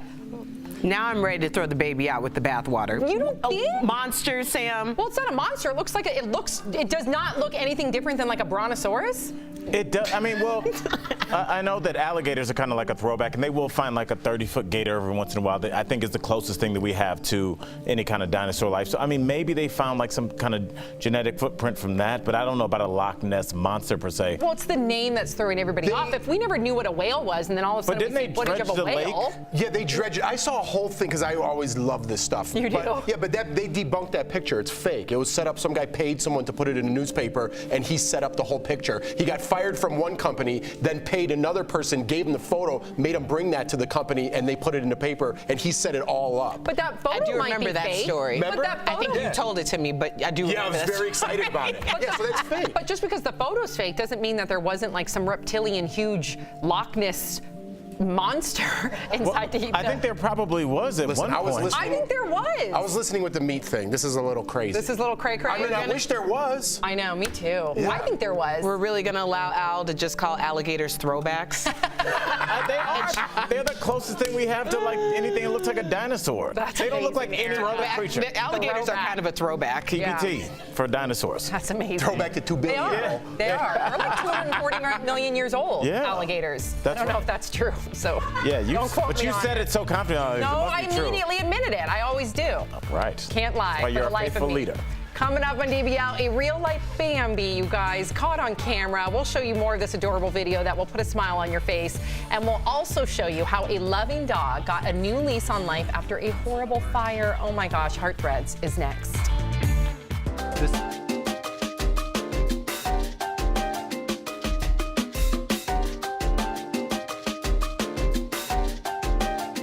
All right, hi DBL Nation, welcome to The Breaks. I'm Raquel. So I'm going to give you a little bit behind the scenes. If it's really noisy for you here, we're kind of right by the door, so once the break starts, everyone kind of filters in and out, and that's why you hear all the traffic and commotion. But the story I have for you today is about Poland Spring. It's the water bottle company. It's run by Nestle. They are actually going to switch to 100% recycled water bottles by 2022. It's a pretty short deadline. Right now, they have 1 liter bottles they debuted this month, which are made of 100% plastic. Now, this is a conversation that is important to have. I was kind of thinking back on this and my recycling habits growing up. I have to admit I wasn't good at recycling. I want to know how you are, DBL Nation. Like, what tips do you have? How to improve? Like, what little thing do you do every day? I am guilty of using a lot of water bottles and straws. And the more conscious I get, the more education is out there. I have to say it helped me. It helped me decide that it wasn't something that I should just freely throw about, like maybe take the time to get glass and then just reuse the water there. So I just want to, again, know your habits, what you do to make sure you are recycling. And it's not just on us, it's with companies too, doing things like this, going to 100% recycled. And then we have to wrap up here, so I will continue this conversation next break. See you guys.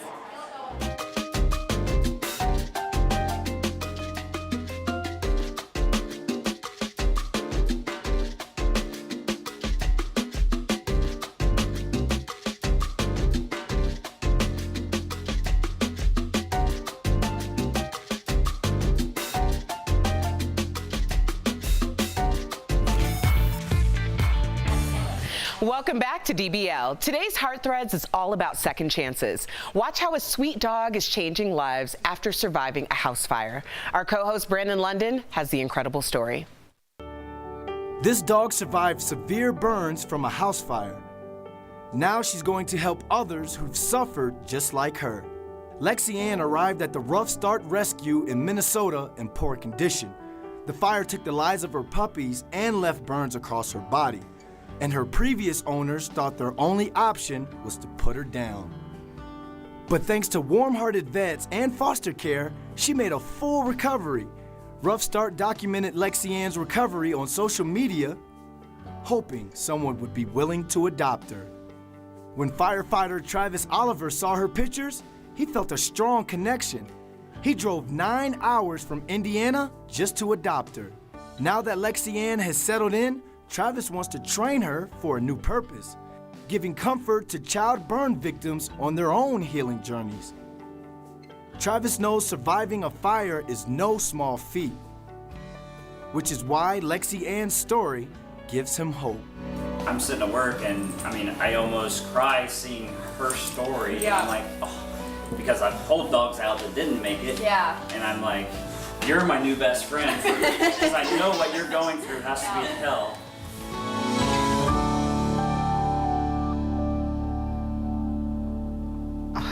We all cried seeing her story, but what a beautiful ending. We'll be right back.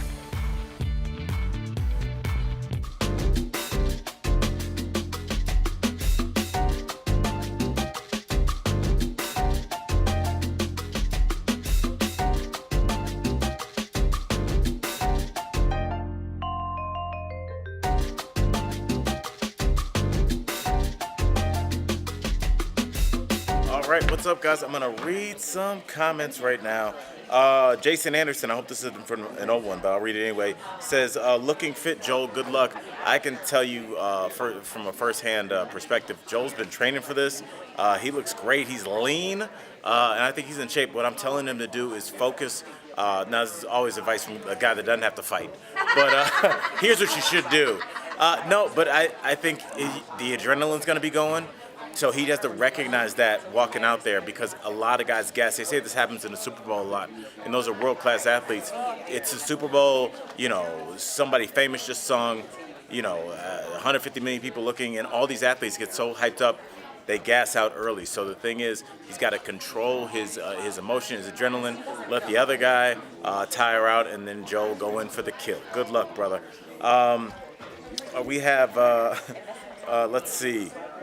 Peggy Williams, that's our girl. She says, what is turmeric good on? I don't know if it's turmeric or turmeric. Turmeric. What is turmeric good on? Food, drinks, never used it. I personally put it on food. Actually, my lunch today has turmeric on it. But I know that some people use it. They drink it, I guess. Kelly, do people drink turmeric? Yes. Yeah, okay. It's weird. Yes, but It's really healthy for you. Okay, yeah. It also turns your fingertips orange, so it's gonna look crazy. So make sure it doesn't get on anything that you can stain. But it's great. So try it out, Peggy. I put it on rice. I put it on cauliflower and any kind of veggie. I sprinkle it on there. I didn't even know it was good for you. I just think it makes your boring vegetables taste better. Let's get to one or two more. Bridget Thomas says, I fully support diversity training. That's from yesterday. That's with the Sephora comments that we were talking about. I think diversity training, like I talked about yesterday, so important. Just because, like I said, it goes both ways. It's not just like, oh, they're black, let me treat them differently.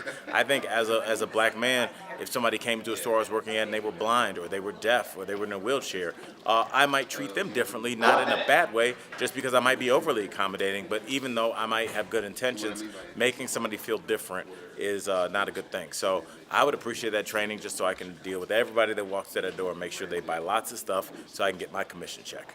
And let's see if we can get to one more. Let's see. I'm scrolling. I'm going to get a new one. And let's see.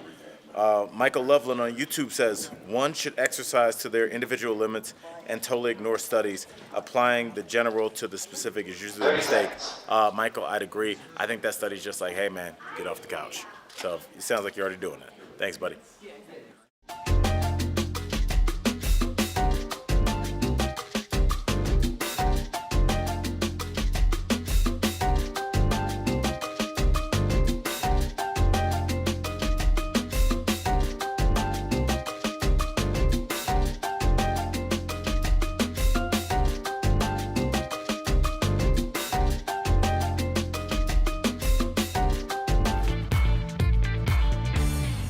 Welcome back to DBL. The Cleveland Browns football team tweeted out a trending video that's probably the cutest thing we've seen in days. It's wide receiver Jarvis Landry's daughter befriending a baby deer. Like something out of a fairy tale. The fawn follows her around as she takes a casual stroll. The team calls Landry's daughter a baby deer whisperer, and it leaves us all a little curious about what her secret is, because I want to be a deer whisperer. Right. So cute. That deer knows a winner when it sees You one. have like no expression. Where's the ma? Bye, guys. Where's the ma? Where's the ma?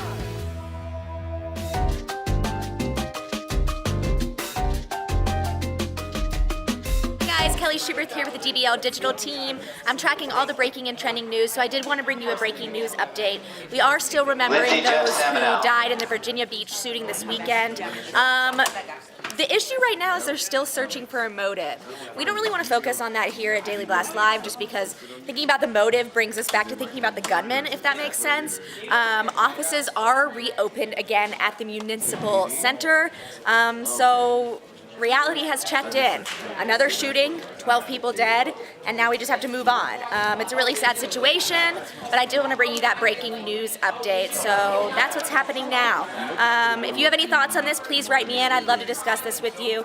It's a sad thing, so we have to work through it together. But yeah, again, 12 people were killed at the Municipal Center in Virginia Beach. So we are tracking the latest on that, and I wanted to bring you that breaking news update, but we'll see you soon. We've got a great show coming up. Bye. 1 minute.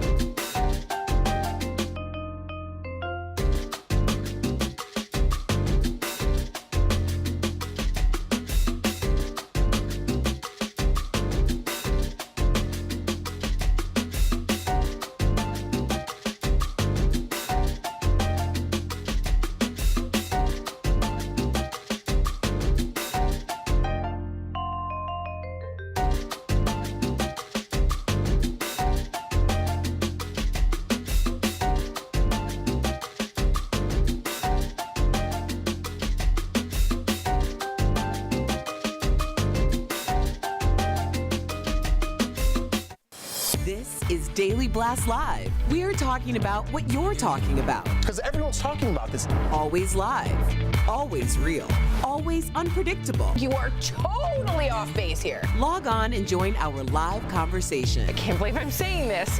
I do agree with you. DBL starts right now. 3, 2. Welcome to DBL. It is Tuesday, June 4th. We are live, and we're talking about what you're talking about right now. I'm here with Jeff, Al, and a very special guest host, you guys. Lindsey Granger is here. Thank you guys for allowing me to come back. I appreciate that. You decided to come back. I did. We didn't scare you. No, Jeff almost did on that last show. Well, that tends to happen. That tends to happen. She's also a reporter, producer, and multimedia journalist with over a decade of experience, so we welcome her yet again. Let's get started. It's all over for Jeopardy champion James Holzhauer. The 34-year-old professional gambler who was known for big bets fell short last night. He was just $58,000 shy of the all-time record of $2.5 million when this happened. Watch. Modest one for the first time. That takes him to $24,799. What did you wager? Oh, God, $20,000. What a payday. $46,801. What a game. Oh, my gosh. We're going to say goodbye to James, too. The new winner is a librarian from Chicago named Emma Boettcher. She once wrote a thesis incorporating Jeopardy clues. Can you believe that? And after the game, James tweeted, "Congratulations to Emma on a world-beating performance. There's no greater honor than knowing an opponent had to play a perfect game to defeat me." Now, some are speculating Way to make it about you. Okay.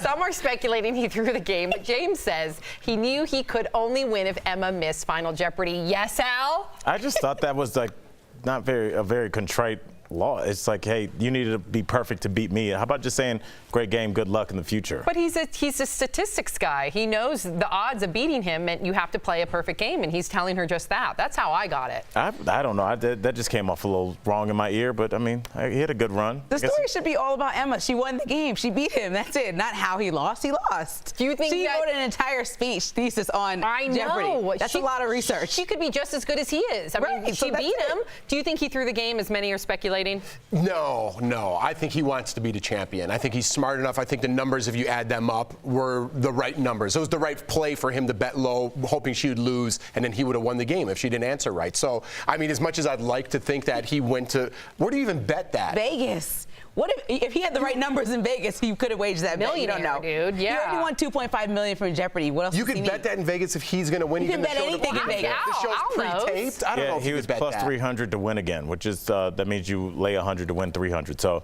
I mean, he could have done it. I mean, but you can't bet on yourself. No, I think Floyd Mayweather bet on himself. Couldn't he have somebody else vote for him? Yes, of course. Sister friend. Yeah, I don't know. It would be such a scandal, if he got caught. And I think he just lost. I think that sometimes you run into an opponent that's a librarian that wrote their thesis on Jeopardy. I mean, it's not like she's some random that they just picked out of the crowd. I mean, she deserves her moment. Yeah, she does. Right. Yep. All right. Well, it is day 2 of the president's trip to the UK. Trump met with the outgoing British Prime Minister Theresa May at 10 Downing Street. The two later held a joint press conference and discussed a trade deal between our countries. We're going to have absolutely an agreement on Huawei and everything else. We have an incredible intelligence relationship, and we will be able to work out any differences. I think everything with a trade deal is on the table. When you're dealing in trade, everything's on the table. So NHS or anything else, or a lot more than that. But everything will be on the table, absolutely. The president also addressed the protests that are taking place there. Watch. And I didn't see the protesters until just a little while ago, and it was a very, very small group of people put in for political reasons. So it was fake news. Thank you. But across the city, large crowds of protesters took to the streets. It all began here at one of the main squares in London. The giant orange balloon of President Trump, showing him as a scowling baby wearing a diaper, also made an appearance again today. There were some scuffles between the pro and anti-Trump protesters, including this man who had a milkshake thrown on him. Meantime, royal pageantry was on full display last night at a state banquet at Buckingham Palace. But some are saying the president broke royal protocol. Trump put his hand on Queen Elizabeth's back after praising her as, quote, a great woman for her work during World War II. Protocol or not, I think that's being a little nitpicky. I think he was just showing respect towards her and her serviceship during World War II, especially being a mechanic and doing all that she did. That was against the grain during that time. However, I can see how anytime that he doesn't like the way the narrative shifts, he just points to fake news, which in my opinion, Lindsay, is him also then touting fake news because he can't acknowledge something when it really is actual. Right, but he's talking about his perspective. He went down there to do something positive, to build a relationship with our ally. And you want him to go there and talk about a protest that you say, okay, 75,000 people, but a huge protest looks like something that we saw in Egypt, took over the entire streets, overthrew a government. This is not what I call some amazing protest that's going to blow our minds. So I think he went down that, there. Though, I appreciate you saying that. But I do think 75,000 people. Trump is not Lindsay, right? I have a calm way of communicating. Like, he literally won his presidency on being himself. And so he's going to say, I'm not going to feed into this nonsense when there's baby balloons of me in diapers. And yes, it's hilarious as a human. I'm going to laugh about that. But really, it's kind of obnoxious. Like, all we're seeing is him on a toilet seat. Though, during his election, he was a New York Democrat. I think he figured out that he needed to get some votes, and he knew where to get that. He'd go with the evangelicals with the abortions. You go and get some people from the South with some unpleasant things to say. That's why he initially started with the birtherism, which is racism, and he grabbed those people and he grabbed those votes. So I don't know if he ran as himself, because Donald Trump was a billionaire playboy in the 80s when we knew him, and when he started running for president, that's when we get the S-hole countries, Mexicans are rapists, the birtherism, Obama's not from this country. So let's be honest about who he is and where he got his votes from. But I think 3 years down the line, he showed us that this is who he wants to be or who he's going to be, correct? So now we're here, and you want him to not go build a relationship with our ally. Like, what is he supposed to do? He's the president. He has to go over there and continue to build these relationships and do his job. If you don't like the CEO of your company, they're not going to still run the company. So can we have a balance, though? I appreciate what you're saying, and I just want to see a balance here. I want to give him accolades for building the relationships with the royals and our allies. He was tweeting at the mayor, calling him. The mayor wrote an entire op-ed about him first. Well, that's because he had a Muslim ban, and there's a lot of Muslims in that area, and it was very offensive, and he himself is Muslim, I believe. So that probably, sparked some of that. Whenever we do something, we talk about a story, we don't even know what he was there trading for. That's what he was there for, to make this relationship, to talk about trade. We're not doing that. We're showing balloons of him over the crowd, just like a baby. I mean, it's like, listen, this isn't our country. We're representing outside of our country. This is embarrassing. My parents fought for this country. My dad fought for this country. Your parents fought for this country. He didn't. He had bone spurs. I know, but we need to have some level of respect for our president, because he was voted in. Obama did a great job. You can't have, Obama couldn't run again even if we wanted to. But if there's a picture of Obama in diapers and we were hanging it above, I understand. People need to have more respect. I get the fact that he doesn't respect other people, but he is our president. We can't do anything about that right now. We need to have some respect and some give and take in this. It's either you're on one side or you hate him, and then we're showing pictures of him in diapers. Believe me, I want respect on both fronts. I really do. I hear you, Jeff, and I appreciate your stance, but I also think it's constitutional for people to not be complacent and say we want better. Now, the balloon thing, yes, you could say that's childish. I agree with that, but what about calling Ted Cruz's wife ugly? I was just going to say, but guys, your final thought, we got to move on. Yeah, believe me, I want our president to be held on a higher standard. But Europe 100%. could leave the European Union, right? And we need to discuss trade deals in the future with Europe. So we need to go over there and have these conversations, whether you like Trump or not. But then don't act like there wasn't a political protest when there wasn't. I mean, when there was. But I saw people there, but he's not affected by it. But you want him focused on that. You know what I mean? I know we got to go, but do you want him focused on that? Hey, there's a big protest out here. They want him to say something so they get the Trump news. Listen, there wasn't a protest. Let's go back to the trade. That's what I want to hear him talk about. I would love that. Just to be his president. Then say that. Then don't dismiss it and call it fake news, because then you're calling everybody a liar. And I get what you're saying, and I like that we could have a discussion and talk about this instead of throwing milkshakes at each other. I agree. You know what I mean? Like, people take it to the next level, and it gets out of control, and then you're fighting in the streets, and it's like, it's craziness. I agree. We're in a really divisive time. We are. We really need to figure something else out. Final thought, and then we do have to go to the next one. I don't know where we have to go is more important than this, Sam, but honestly, like, it's just crazy to me that we're like, yeah, let's talk policy. He never denounced the racists in Charlottesville. He's actively been using dog whistles this entire time. He's attacked women. He's attacked our president's race. And then when we get it now it's time to talk policy after 3 years of doing everything horrible up until this point. Right, Alan, I appreciate you bringing this up, but you have to understand, like, we voted this person in office. You might not have, I might not have, anybody at this table might not have. However, you have to understand, like, he lost the popular vote, though. But everyone who's complaining about him and his abortion rules and white women voted him in. Like, that was overwhelmingly, they voted him in. They didn't go against, they didn't go for Hillary. He lost the popular vote by 3 million votes. So my point is that people of color voted him in. So, like, if you have a problem with it, 2020 is less or more than a year away, just a little bit more, change it. And if you're going to keep nitpicking at this man, no one's going to get anywhere. People are just going to, but don't you think that's constitutional? He wasn't elected by the people. He's elected by the Electoral College. So that means you have to go to your local office. No, the Electoral College was meant to keep a certain amount of power in states like the South. Then it is a slavery-based system. Let's be honest about this. Dude, that's why they're states that are always Arkansas, America has a checkered past, a very uncomfortable situation we need to talk about. So it doesn't matter about the popular vote, then all he has to do is win Ohio and Pennsylvania. We need to change that. Then let's get in there and vote for the people who can change it. We did, and he lost, and he's still our president. No, we didn't vote for the Electoral College to change. We voted for president, well, that's not going to probably be changed in our lifetime, I would assume. I would like it to. People thought we wouldn't have a black president in our lifetime, and we did. So you got to try somewhere. We'll see. And he lost those states, too. When Trump starts, he already has 30 states in the bag. Arkansas, Mississippi, Alabama, so Florida, it doesn't matter. All he's got to do is win Pennsylvania, Ohio, and maybe Michigan and Wisconsin, and he's in there, even though the people spoke and the 3 million more people said absolutely not. So I'm not super excited about this election because it was bought and paid for, and we know this, but we sit here and talk about trade policy, but we know this isn't the case. This country is already done, and it was set up and weighted in this way because once the slaves left the South, there were not enough white people down there to balance this out with the numbers, so they give states like Wyoming with 4 people in them, 2 senators, just like California, that's got 55 million people in them. But do you want to throw our hands up and not vote? We have 2020 We did vote, and look where we are. Well, you can't. The solution is not giving up. That's a good point. I know. No, You're a lot more optimistic than I am. I think optimism is a good thing, though. I mean, I understand, considering our history, Al, why everybody would feel pessimistic, but I think that considering how many young people are about to become voters and are voters since the last election, I think change is coming. I do.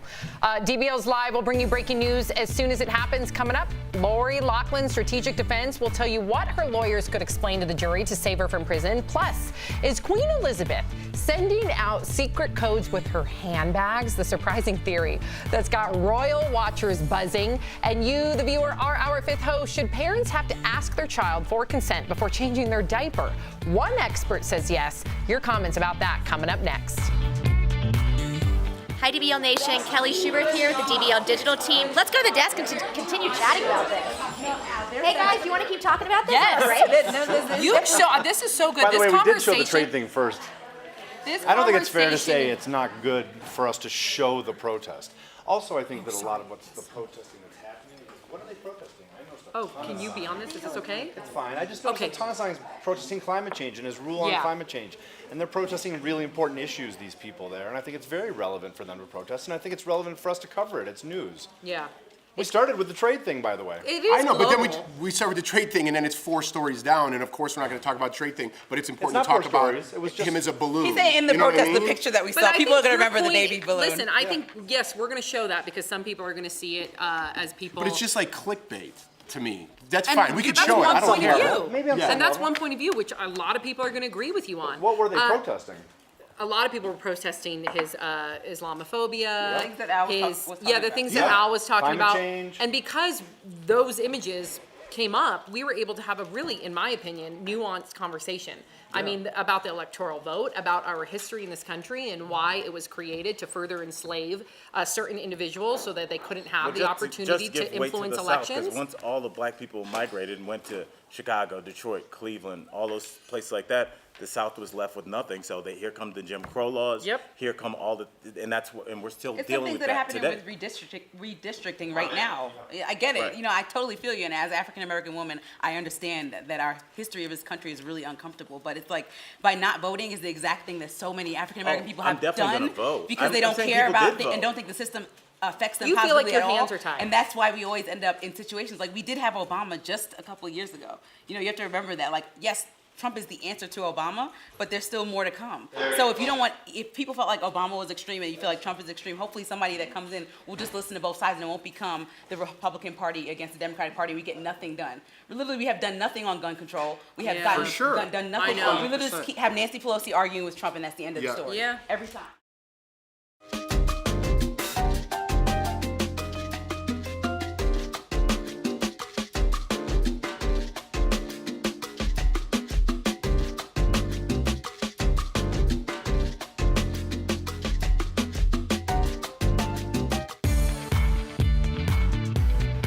Welcome back to DBL. It is time for Fifth Host when we talk about what you're talking about. An Australian author and advocate for body safety has sparked debate about how early children should learn about consent. She says it's never too early. In fact, she suggests that parents ask their babies for consent or kids before changing their diapers. According to her, this will create a culture of consent in the home and help protect children from sexual predators. But some parents feel this approach is too extreme. So DBL Nation, we got to hear from you. Should parents ask their children for consent before reporting for diaper duty? All right. Judy from Facebook says this is a bad idea unless you're okay with them saying no. And then what do you do? Do you do it anyway? That's a good question. Children don't get choices when it comes to care and their basic needs. Judy, I agree with you and I disagree. I agree that obviously they're children that can't advocate. They don't know always when they need to be changed. They don't know what's best for them. And that's where you as their parent that's entrusted to shepherd them into this next world come in. But at the same time, this is more about a message about telling our kids it's okay to tell people when it's okay and not okay to be touched, because obviously molestation happens at a very young age and a lot of kids are indoctrinated into that. So let's stop that when we can. Nice. Katie from Facebook says, I do this. I know my daughter can't talk yet, but it's more about the practice of having these kind of conversations.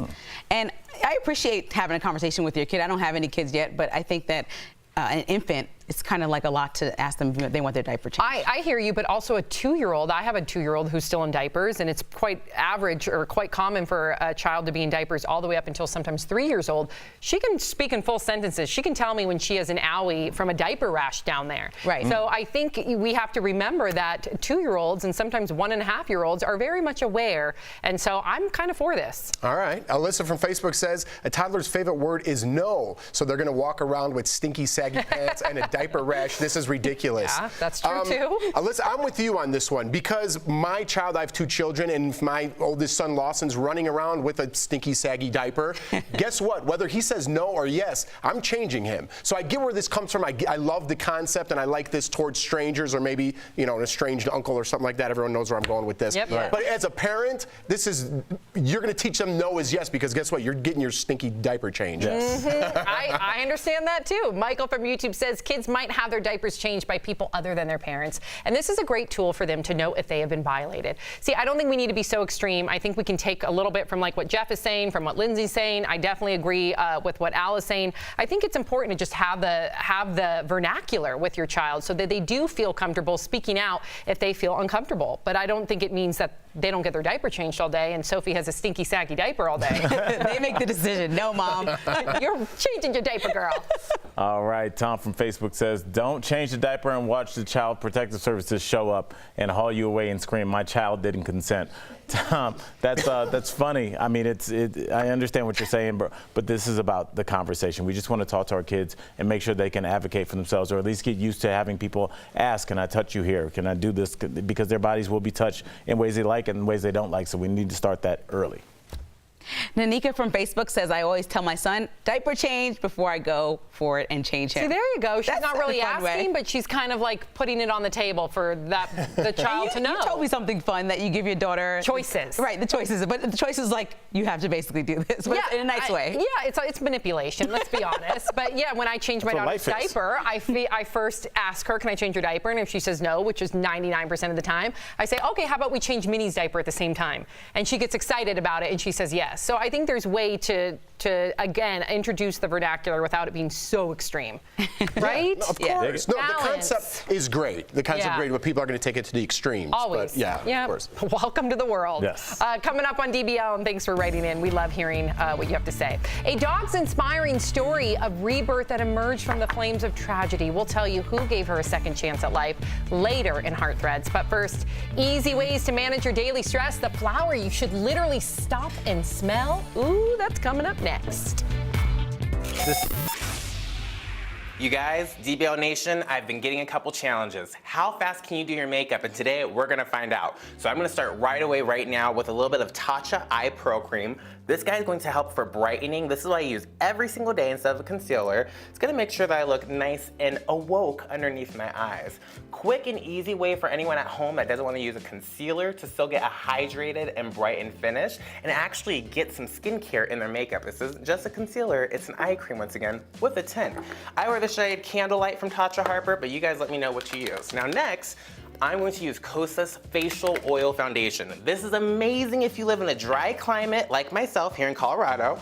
And I'm gonna take this foundation, I'm gonna put it onto a powder brush, and this is great for spreading out coverage. I actually got this trick from my husband, Ty J. Banks, I see you out there. And you're gonna just get this even hydrated glow for your foundation. Is this for camera? Probably not, but great for everyday wear if you're working in an office, if you're working just anywhere except for in front of a camera, you should totally have this foundation.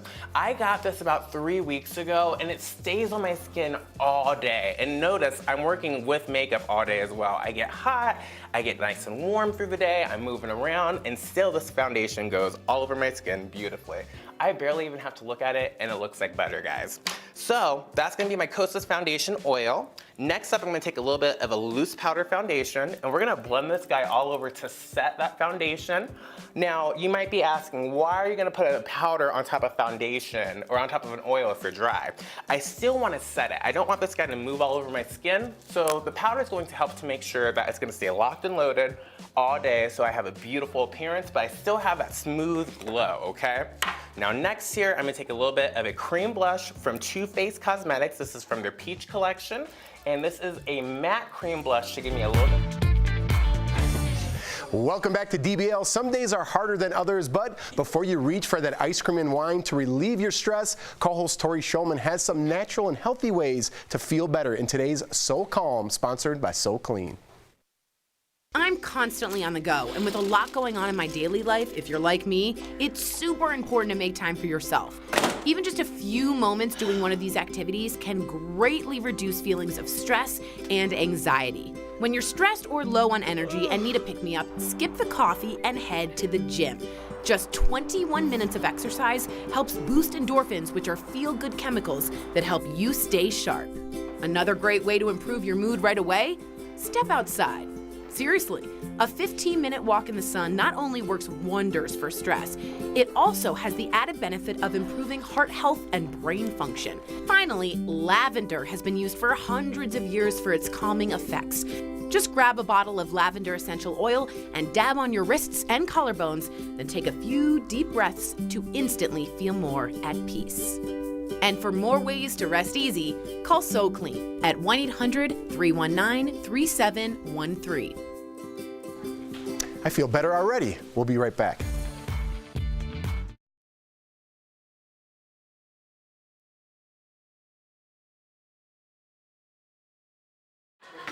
Hey, DBL Nation, and welcome to The Breaks. This story is coming out of JustJared.com. Harrison Ford went skydiving because his son wanted to do it. Now, he did go on the Ellen DeGeneres show recently and talk about this and talk a little bit about he's in The Secret Life of Pets 2 upcoming. I don't know exactly which role he is. DBL Nation, write us in and let us know if you've seen that movie. I still haven't even seen the first one, believe it or not, but this is totally a little bit of a tangent. The Secret Life of Pets, I actually knew about the movie probably about 2 years before it even came out because I went to this research study to study up like these different trailers for it, and honestly the end product was completely different than what it actually was. But back onto the Harrison Ford topic, guys, have you ever done anything crazy for your children or your grandchildren? I'm trying to think exactly. I mean, me and my dad have done some crazy things, but we haven't done anything like skydiving. Like, that is some next level stuff. Skydiving, I don't know. Me personally, I'm not gonna do it, but let us know what you guys have done, and if you've been skydiving with a parent or a grandparent or a grandson or son, because this is huge, y'all. And a little bit more about Harrison Ford. We did just learn yesterday that the Indiana Jones 5 movie is coming up, guys. It's in production. John is shaking his head no. It's supposed to be coming out in 2021. I agree with you, man. I feel like this series has gone on for long enough. The Crystal Skull was where things started to dissolve a little bit, and we lost the tropes that were in the first 3 movies. That Raiders of the Lost Ark feels like such a treasure to me, and I feel like stretching it out is just denouncing how great of a movie that trilogy really is.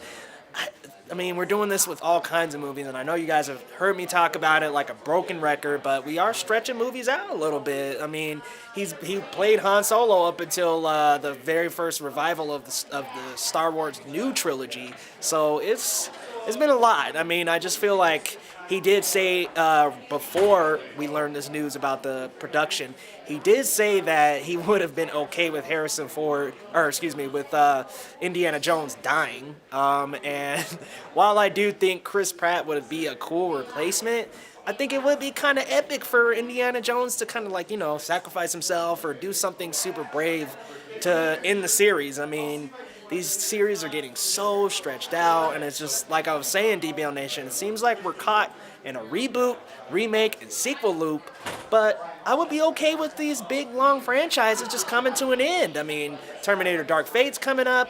Let's wrap them up. But DBL Nation, my initial question, have you done anything crazy with a parent, a grandparent, a son, or a grandson, or granddaughter, or daughter? Let us know in the comments, and we'll see you next break.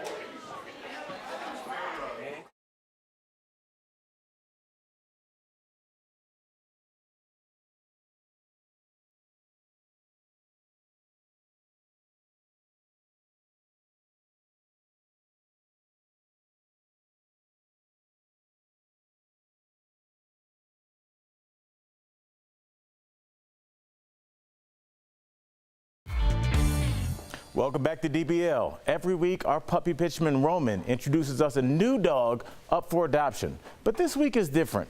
You might recognize this furry face who is still looking for a forever home. Here's this week's Roman's Rescues. Hi everyone, this is my friend Brent here, and he's still at the shelter. Yeah, so he has sat here since March, unadopted. Why do you think he's not been adopted? Because he's what? A pit bull. He's a pit bull and he's black, huh? Yes. But he is the coolest, laid back, sweetest guy. He works amazing on a leash. Yep. Huh, Brent, you gonna come say hi? We don't want to see your booty. Brent. Brent, come say hi, bud. Hi, bud. All right, and where is he going again? He's going up north to the Jefferson County SPCA in Watertown, New York. That's right. Hey, Brent, come here, bud. Say hi, everybody. What do you say? Thank you. Bye. If you're leaving us right now, don't worry. You can still watch us live on Facebook and YouTube. Here's what's coming up next on DBL. All new inside information in the college admission scam. We'll tell you what Lori Loughlin's defense strategy could look like and why it just might work. Then, the Queen of England's secret language. Are her handbags more than just a fashion statement? And what's worse for your cholesterol, chicken or beef? Or that daily 10,000 step goal. Is it really worth it? DBL fact checks bogus news when we come back.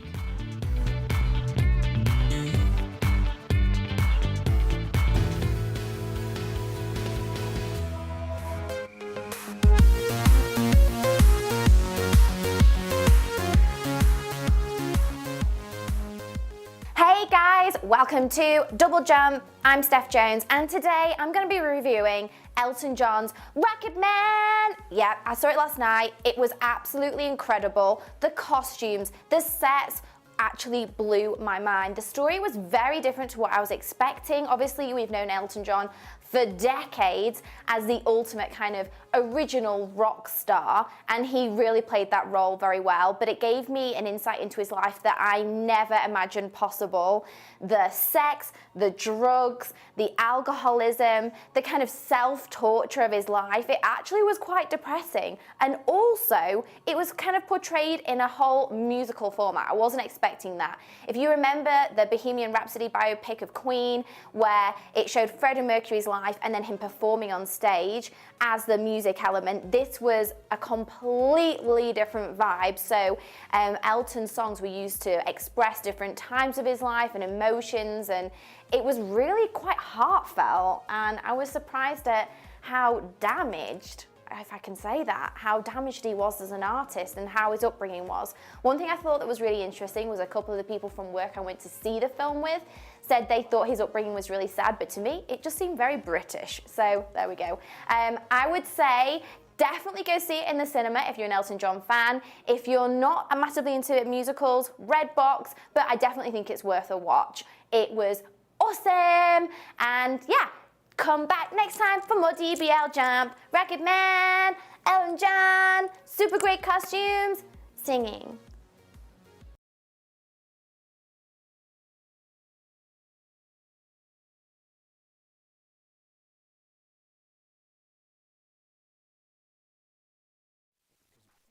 This is Daily Blast Live. We're talking about what you're talking about. Because everyone's talking about this. Always live, always real, always unpredictable. You are totally off base here. Log on and join our live conversation. I can't believe I'm saying this. I do agree with you. DBL starts right now. Welcome to DBL. We are live, and we're talking about what you're talking about right now. We have a very special guest host, Lindsay Granger. Thank you for having me. We love her. She's also a reporter, producer, and multimedia journalist with over a decade of experience. Let's get started. We have new details in the Operation Varsity Blues college admissions scam.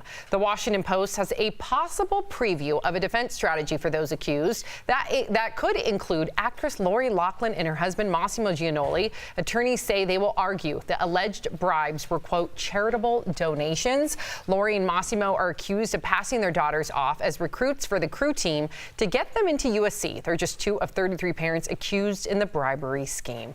Listen, I don't think anyone's going to buy this story. However, all they need is one juror. That's it. Do you think that she's going to get off scot-free, Lori Loughlin? And how do you think that'll affect her career after the fact? Absolutely not. I think that she needs to just say that she was guilty. You know, I understand from the perspective of being, I'm not a mom, but from having anybody you love and wanting them to do well, put them in a position, but to unfairly take advantage and use money to get people in colleges that already have unfair application processes, which is why we have different rules for minorities to get into certain schools and things like that. I think it's really offensive that she's still doubling down on this. Well, yeah, what is she teaching her children, too? What are we all teaching our children? This is the American way. You have money, you have $80 million or whatever they have in the bank. You get yourself a team of dirty lawyers and you do what you got to do to keep yourself out of jail. People have been doing it throughout time, and unless our laws change, unless our judicial system changes, this is going to continue to go on. So I'm kind of laughing at this because if she walks away and doesn't serve jail time, it's just proof that our system is screwed up. I actually think she will on this one because it's such a public case, and she deserves it. She 1,000%, and people can say I'm being too harsh, but I think she 1,000% deserves it because she's not remorseful like we see with Felicity Huffman. She committed fraud, allegedly. She committed fraud allegedly, and I mean, I believe that that's the conscience of most people that have, you know, either gone through the college process, applied for college, and realized how competitive that is. You have to. We're always talking about her kid. We're never talking about the kid that we don't know that wouldn't have gotten in. The 33 kids. Those are 33 lives that'll be forever changed because they used their financial influence. And if we allow this to happen, then we're saying it's okay. Yeah, I agree. Sometimes we make an example out of the wrong people. I think she's the right one to make an example out. I agree with that one. Yep. But we'll continue to follow this case, and we shall see. Speaking of scandal, a new Netflix series is sparking an uproar online. The new series, When They See Us, that follows the story of the Central Park Five, who are the New York boys of color who were wrongfully convicted of rape in 1990. A prosecutor in the case, Linda Fairstein, is central to the story. She's played by actress, coincidentally, Felicity Huffman, who just pled guilty in the college admission scandal. But now the hashtag Cancel Linda Fairstein is taking off on Twitter, calling for publishers to stop selling her books. Linda was reportedly a big part in getting false confessions from the teens. She has spent decades arguing against the evidence in the Netflix series. She calls all of this, quote, a basket of lies. Some real consequences could be coming her way. TMZ reports that she could be removed from the board of the non-profit Safe Horizon. TMZ also says that the other directors plan to take legal action if the CEO does not. Rightfully so. I want to see her have the book thrown at her, too. I'm sorry. She ruined people's lives, families' lives, yet she's able to go off with her life. Yeah, I think we should totally cancel her. I'm actually watching the documentary brings up so many memories because Central Park Five were these 5 young men. We should know their names. Kevin Richardson, Raymond Santana, Antron McCray, Yusef Salam, Corey Wise. They got 6 to 13 years of their lives taken away. And she literally was complicit in that because she sat there and oversaw the case and really just watch them coerce these dudes. So she could win a case. Right, so she can win. And then also she cost the taxpayers money. $41 million was paid to all these guys by New York City and by Mayor de Blasio. And so it's like, we paid for that. People living in New York at the time, we paid for that. So in 2014. So you it's brought really up the memories. Like, I gotta hear from you because you being an African-American young, how old were you at that time? You had to have been young at that time. Yeah, I was young. And so what kind of memories come to surface? Did you feel like further discriminated against? Did you feel like more eyes were on you because of that? I mean, my parents tried to protect me from that. I think that a lot of times as an African-American young man or even a black man in society, it's like you are the lowest end of the totem pole when you look at this judicial system. And so I know that I'm coming right behind them as an African-American woman and seeing all the shootings that have happened in the last couple of years just to people who weren't doing anything. And so looking at this is just like people who got their lives taken away. Even with Jay-Z, he highlighted the situation that, what was it? The documentary that Jay-Z did, and you know he's doing one on Trayvon Martin, yes. Right? He's doing Emmett Till, and people are literally. I think these entertainers. I think it's beautiful that they're bringing these stories to the forefront because a lot of people who weren't my age at the time don't know what happened, and so by Netflix putting it on their platform, HBO, Showtime putting it on their platform, people are starting to understand how these situations affect them, and history is repeating itself sometimes. Right. And I think we need to learn from that. And just like I talked about the last story, it's the same thing on the other end of the totem pole, as you pointed out. It's our system. You could literally take someone that's good at what they do and spin their story so much to a court of law they could go to jail for no reason. It's poor people that can't defend themselves that are in there. I mean, how many really rich people do you know that are in jail or that have served time? And I mean, we're talking about the Central Park Five, but what that did is it ushered in an era where now young black men now had less rights than they already had at the bottom of the totem pole. We start talking about things like stop and frisk, where now you can just stop people, rouse them, find whatever you can find, and then give them a rap. So then when it's presented to the public, they're like, this kid has a rap sheet a mile long. It's like, it's because white children were never stopped in the middle of the street by police. So imagine if that happened. Imagine if just a police officer rolled up and frisked Sophie. You would lose your mind. I would. And so that's what we're talking about. So that allowed them to put so many black men in jail, where we finally see documentaries like the 13th Amendment. This has been coming for a long time. Again, our system is not broken. This was made like this. It's working perfectly. Yeah. Well, we just got to do better. I know. It's terrible. I'm glad that we're talking about it. Yeah, of course. I think it's educating a lot of people out there. President Trump is in London meeting with leaders, from Prime Minister Theresa May to Queen Elizabeth II. He attended a very lavish banquet last night, so we got to talk about the amazing outfits. Let's get over to our resident Brit and fashionista, Stephanie Jones, with your fashion roundup. So white was the big theme of the night, and whilst it was a white tie event, it was just a sheer coincidence that the Queen, First Lady Melania Trump and Princess Kate all wore white. Melania looked very chic in this custom Dior gown and white gloves, and the Duchess of Cambridge wore an Alexander McQueen outfit, while she looked stunning as usual. But what we need to point out here is the sash. Now that is the Royal Victorian Order, and it's the first time that she's worn the honour. The Queen gave it to her for her 8th wedding anniversary, and don't forget her tiara. This is her favourite. It's called the Lover's Knot Tiara. It's beautiful.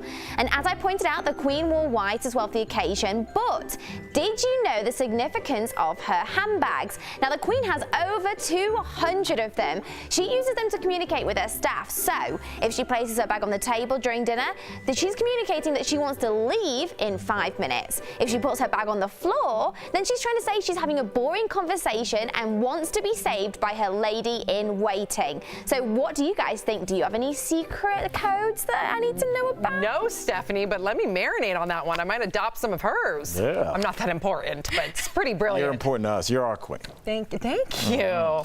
Boop, that's my crown. Wow, that was a lovely compliment. Ira, our cameraman, just left. Oh, that's okay, Ira. That's okay. What are the best ways to love your husband? Well, reality TV star Jill Duggar has some ideas. She posted them to the family's blog. She's been married to Derek Dillard for almost 5 years, and the #1 thing on her long list is, quote, have sex often. And in that department, here's some of what she recommends. Tip number 1, 3 to 4 times a week is a good start. Tip number 2, if you can't have intercourse, find other ways to have fun and be intimate. Tip number 3, don't call it intercourse. Tip number 3, position. Guard against fulfilling sexual desires alone. Boo. I know. I think that's healthy. Super boo. I think that's healthy. Guard against sounds so serious. Yeah. And first of all, how do you have time with, how many kids do they have? 3 to 4 times a week? That's a lot, right? Dude, get real. I know, you got 2 kids. Yeah, that's not happening. You guys are not making me want to get married. No, it's I don't get it. It's and you've been married before. Yes. I'm lost. This is the problem. I constantly ask people who are married or have been married, what are the benefits? Why should I want to get married and have the $60,000 wedding? And the answer, I don't want to go on that tangent though. He just went to a courthouse, so you don't get have me the started on the wedding. wedding. I'll give you some tips on how to save money there. There it is. Go to a courthouse. Okay. I think weddings are stupid. And to move on from that. Put that to bed. Put that to bed. But 3 to 4 times a week, come on. I mean, I'm here for a lot of hours There's 7 days a week. What's the problem? That's a What's lot. the problem? The problem is we've been together for 10 years. What do you think a realistic number of? I'm being totally honest. say you can't be throwing down 4 days a week and expect me to show up here on time. I have a friend who didn't have sex in 6 months in a marriage. I think, to be honest with you, and that happens more often than you think. There's I got to be real here, though. I think it depends. After I gave birth to Sophie, I did suffer from postpartum depression, and it did affect my libido. So I think when you hear friends say that, I don't know the semantics of their marriage, but we forget when you're with a partner for 10 years, 15 years, 5 years, you do go through those ups and downs because of children and what the effects it has in the Stress. brain. Not to say that you can't come back from that. My husband and I have, but I think it's important to have that conversation because I don't want people to think in new relationships that they're not going to have those ups and downs. Because let me tell you, there's been some downs, but there's also been some your great ups. postpartum, and not to compare the two, is a man's low testosterone affects every man that lives longer. Your testosterone is going to drop, your sex drive is going to drop. You're going to get older, you're going to gain a little bit more weight, you're going to have more stress, and you're not going to be, what is she, 25? Yeah, you can bounce back though. You're not going to have the stresses that you have in your life at 25 that you are at 35. You're going to be talking about college and who's saving.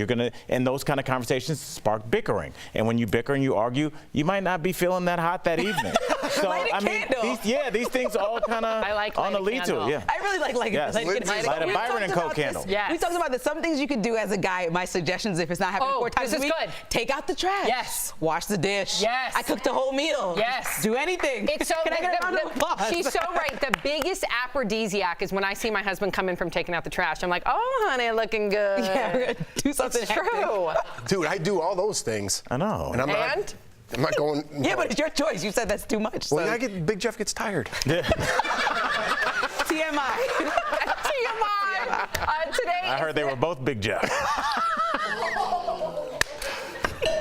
Whoa, I had a cork pop over. What? Today is National Cheese Day. From cheddar, Swiss, brie, or blue cheese, there are so many varieties. But how much do you know about the beloved dairy product? Here are some facts you may not know. Over 25% of cheese in the U.S. is made in Wisconsin. The rest comes from California, Idaho, and New York. It takes 10 pounds of milk to make just 1 pound of cheese. There are 2,000 varieties of cheese. So if you love cheese like Jeff, you are categorized as a turophile. I hope I'm saying that right. It means you're a connoisseur of cheese. So let's try some. There's even vegan cheese There's here. Some vegan cheese. Let's not forget. When did that show up? What's that? You want to try vegan cheese? That's vegan cheese. No, I don't want to try vegan cheese. It's good. Sam, I will try it. Okay, I'm going to make Al a vegan cheese cracker because I think it's fantastic. There you go, Al. I'll have a vegan cheese cracker too. There's a good cheese. What's your favorite cheese, Lindsay? I enjoy an aged English cheddar. Oh, fancy. Very specific. What's Al think? I want to hear from Al. It's not bad. I'm Thank a cheese you. guy. It's not bad. I mean, it wouldn't be my first choice, but it wouldn't be my last choice. Yeah. It's great. Good. What's your favorite cheese? Asiago cheese. Oh, this is so fitting for you. Oh, I love it. I know. I think wine and cheese before a meal really takes your life up to the next level. Really does. If you have a day where you just get home a little early, get some cheese from the grocery store and some wine. You some can really set the crisp tone. white wine. They have this study about white wine drinkers. They're a little crazier than white wine drinkers. I can see that. I drink white wine. I say that I as a am white wine crazy. drinker. I'm legit. Yeah? Yeah. That's your thing? What? Little white wine? Oh, honey, I chill. Me and Erica, we got big girl wine glasses. We chill them in the fridge. We know how to do it right. All right, there we go. We needed some wine right now. I felt like that was like the end of like a song or like in the middle of a song. I didn't know you guys got the big wine glasses. Oh, yeah, we got big girl wine glasses, Erica. They make those huge ones that are like chalices. Yeah, that's what I want. Serve it on My up. name on it. Coming up on EBL, we are busting bogus news. How's the cheese? The cheese is good. White or red meat? Think you know what's worse for your cholesterol? Think again. Did you get your 10,000 steps in today? We'll tell you why that's not an exact science when we come back.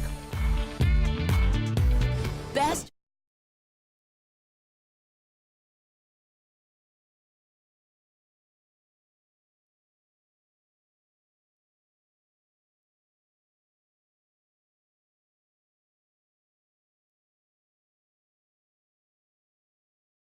Or no one, right? White gives me like a headache. Are we on? Yeah. I can appreciate white wine. I'll have a sip of my I can see how somebody would like this, but it gives me a headache. It just hits me. You know what? If it's like during the daytime and it's like Saturday afternoon or something, someone has like a nice spread like cheese and stuff. I'll try some white wine because it's like hot out, and then you could have or rosé. Yeah, something like that. So I'll do that. But like if I'm having dinner, red wine for sure. Yeah. So even with fish, I don't buy that rule. Red wine is like for steaks and stuff, and white wine is more for the. I drink it all the time. I think that rules is bananas. Makes sense though, because I think white wine goes with like lighter foods, cheese and crackers, kind of day drinking at a wedding. Yeah. I always associate like red wine like a fireplace or something like a little steak. colder. Yeah. It's like outside and it's kind of like I don't know. I feel like after you have red wine and steak, you're not going to party. It says some other things like red wine drinkers are just like more calm, thoughtful. So I got kind of offended by the study, to be honest. I feel like you would drink red wine while you're reading a book. Right, by the fireplace. Yeah, like with a blanket over your lap. How about at like a nice steakhouse when you get a nice steak? You want a nice glass of wine. I want to know how you guys are with this. Everybody's always like, I get wine with my food. I like to eat my food first with just water and taste it. Because if I have steak and then wine, I like to lose the taste. If I'm at a steakhouse, I want to taste that steak I just paid for. I think the wine helps it. The wine after. I'm like on the second glass by the time the steak comes out. Yeah. There we go. I usually order drinks first, and I take my time and order through the menu. I think you do that. Yeah, just order a drink first, and then they bring it. Or you go to the bar first and sit down. If I'm going to, I don't really go out that much to a nice place, but when I do, I like to enjoy. You like to do it. Right, make it an experience. Like go to the bar first, come down, have an appetizer, then have a drink. You know what I mean? Start trying to go to the bar first. That sounds cool. Yeah. It's like 2 different experiences in one night. It's once a year.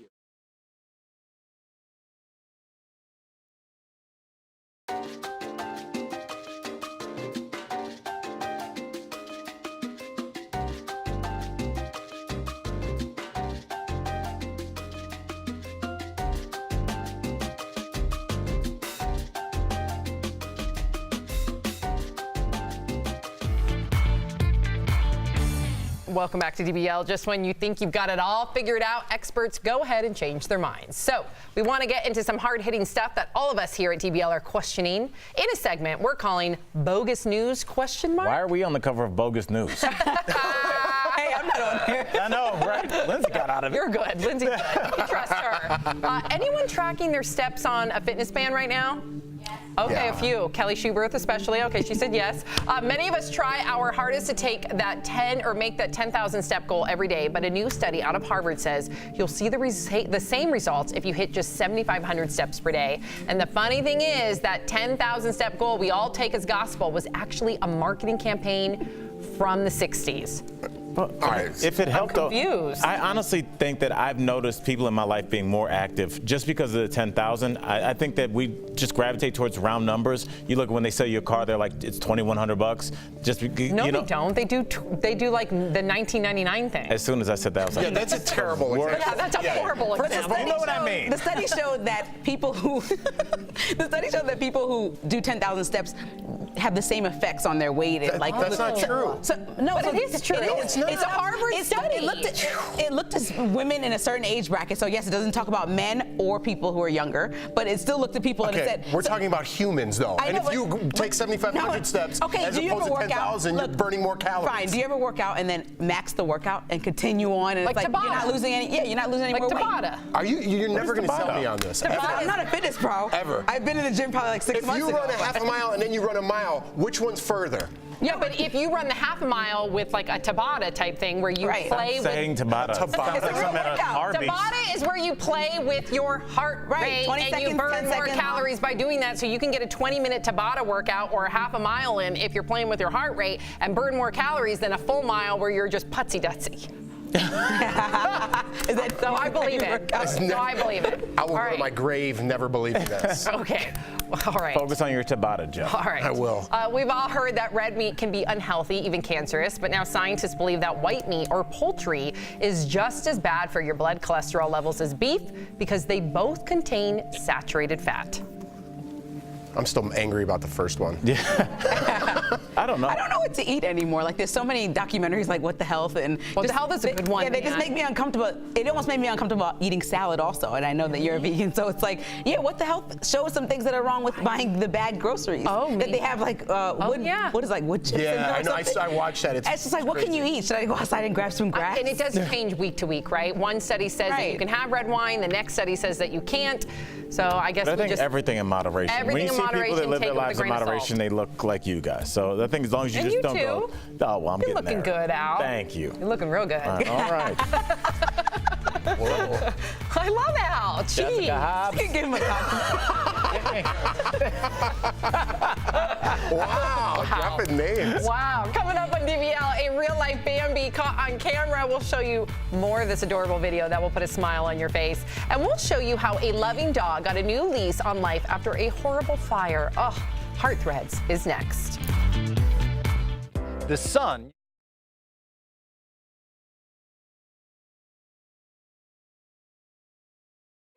Hi, DBL Nation. Be sure to stay tuned for this upcoming Art Threads because it will leave you in tears. I'm pretty sure I could hear Kelly Schubert crying from over here, but it's a beautiful story. Anyway, I have a story about an update on the Manson murder family. It is actually about Leslie Van Houten. She was denied parole by the governor of California. Now, this happened because she was allowed parole originally by a board, and then it was in its final stages of approval. He said, no, this is the third time a governor of California has done this. Now, she was 19 years old. She was one of the youngest members of the Manson family when she participated in the deaths of Leno and Rosemary LaBianca in 1969 in LA.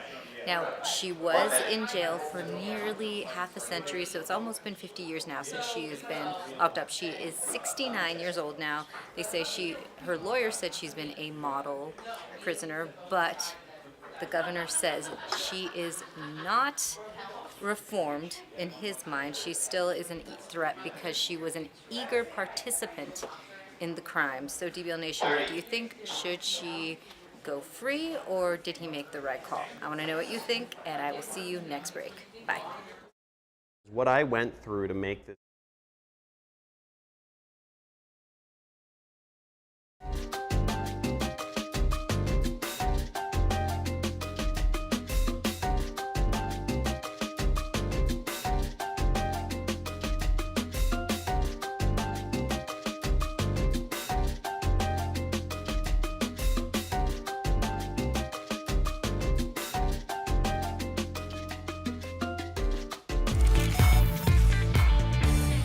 Welcome back to DBL. Today's Heart Threads is all about second chances. Watch how a sweet dog is changing lives after a house fire. Our co-host Brandon London has the incredible story. This dog survived severe burns from a house fire. Now she's going to help others who've suffered just like her. Lexi Ann arrived at the Rough Start Rescue in Minnesota in poor condition. The fire took the lives of her puppies and left burns across her body. And her previous owners thought their only option was to put her down.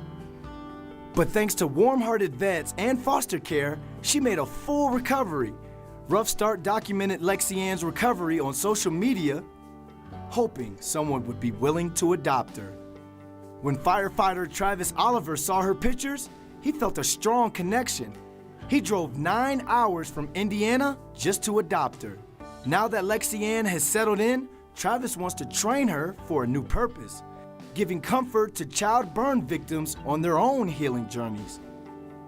Travis knows surviving a fire is no small feat, which is why Lexi Ann's story gives him hope.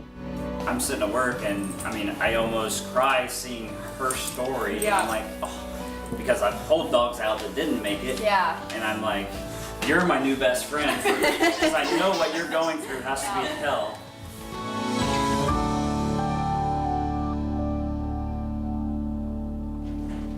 We'll be right back. Promotional consideration is brought to you.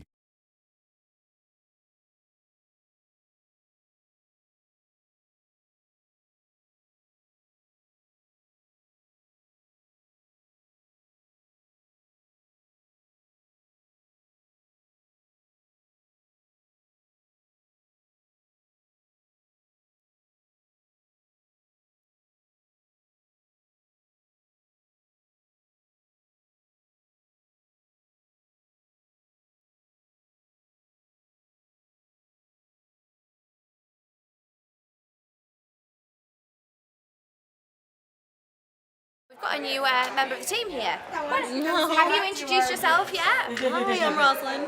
Roslyn, where are you from, Roslyn? I'm actually from Littleton in Colorado. And how are you finding being part of the team at Day the Bus Live? Oh, it's great. My second day. Yeah? All is well. You're enjoying it? Mm-hmm. Well, we're happy to have you. Doesn't she look cute, No, guys? thank you. Everyone send in some nice comments for Roslyn. Thank you. I just wanted to introduce you because we literally just met, so the last couple of days have been a bit crazy because, of course, we've got the lovely Lindsay Granger. The lovely Lindsay Granger here. So we've all been doing slightly different bits and bobs, and so it's the first time I've got to meet Rosalind, and I think she's doing a great job. We've actually had a comment from Nicholas Little on Twitter saying, "I am Lindsay G is doing fabulous on Daily Bus Live. I just love how bubbly she is." We also had a comment from Colin Boyd on YouTube saying what Lindsay said touched his or her heart. So that's really nice. We've got loads of other comments coming on. So also Tori has done a segment on relaxing using lavender and essential oils.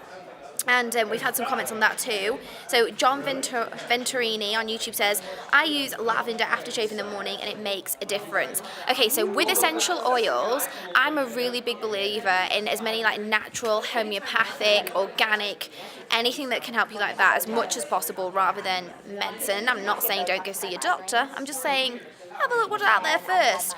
And when I'm really stressed, or if I really need a good night's sleep, or let's say I've been to the gym and I'm feeling sore, which I haven't done in a while, so oh well, what I do, I buy Epsom salts that have been saturated or infused with lavender oil, and I have a bath with that. And honestly, if you've been having trouble sleeping, I have the last couple of nights, it really, really helps, and you just fall asleep, and it's so relaxing and so calming. But our very own Erica Cobb is highly allergic to lavender. Little sneaky insider fact for you there.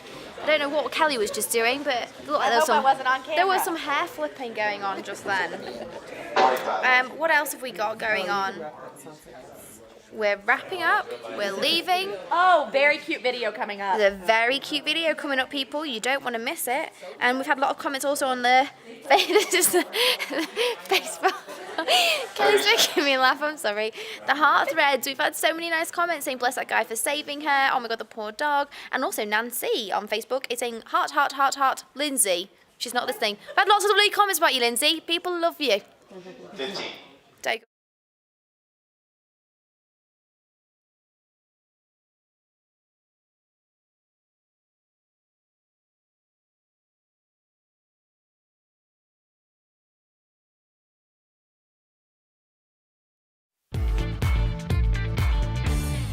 Welcome back to DBL. The Cleveland Browns football team.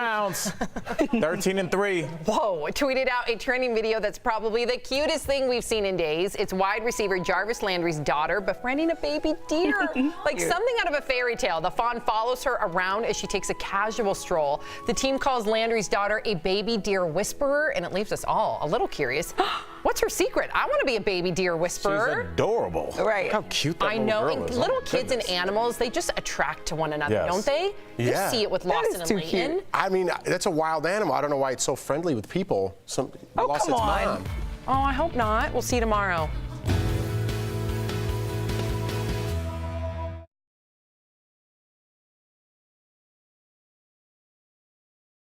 Hi there, DBL Nation. Kelly Schubert with the DBL Digital Team here. I have some breaking news that just came in. This is actually about the Parkland school shooting back in 2017. Do you guys remember that armed school officer? He was a resource officer.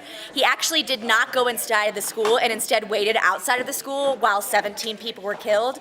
Turns out he has now been arrested and charged with child neglect. So right now he's being held on a $102,000 bond. TMZ is actually reporting that he could be facing up to 96 years in prison. It's kind of interesting to me that this is just now happening. Florida, they did promise to do something about this, to investigate the fact that he did not go in there. It looks like they have come to their conclusion in the investigation, and they believe he should be arrested because he did not do his job. Yeah, again, 17 people killed. I don't know what I think about this, DBL Nation. I'm a little overwhelmed by this story, actually, because I'm not sure. It's such an awful situation. Of course, he should have gone in, but should he be charged with child neglect? Maybe so. Again, he's facing 96 years in prison.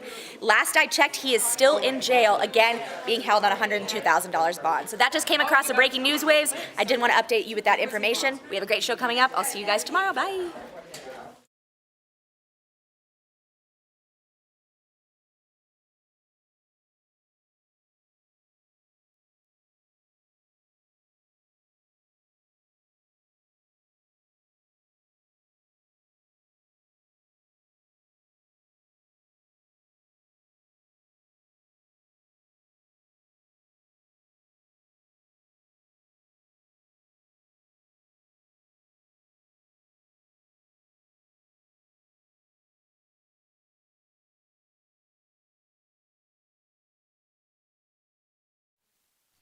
This is Daily Blast Live. We're talking about what you're talking about. Because everyone's talking about this. Always live, always real, always unpredictable. You are totally off base here. Log on and join our live conversation. You think this hair just naturally stays like this?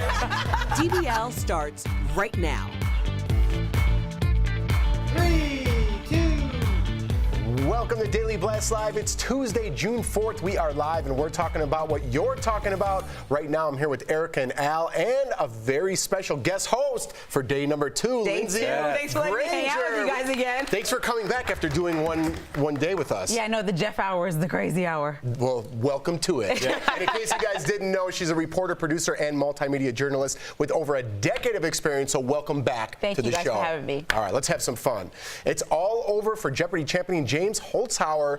The 34-year-old professional gambler who was known for big bets fell short last night. He was just $58,000 shy of the all-time record of $2.5 million when this happened.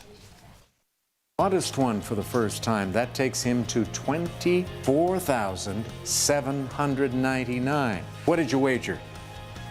Oh, God, $20,000. What a payday. $46,801. What a game. Oh, my God. We're going to say goodbye to James, too.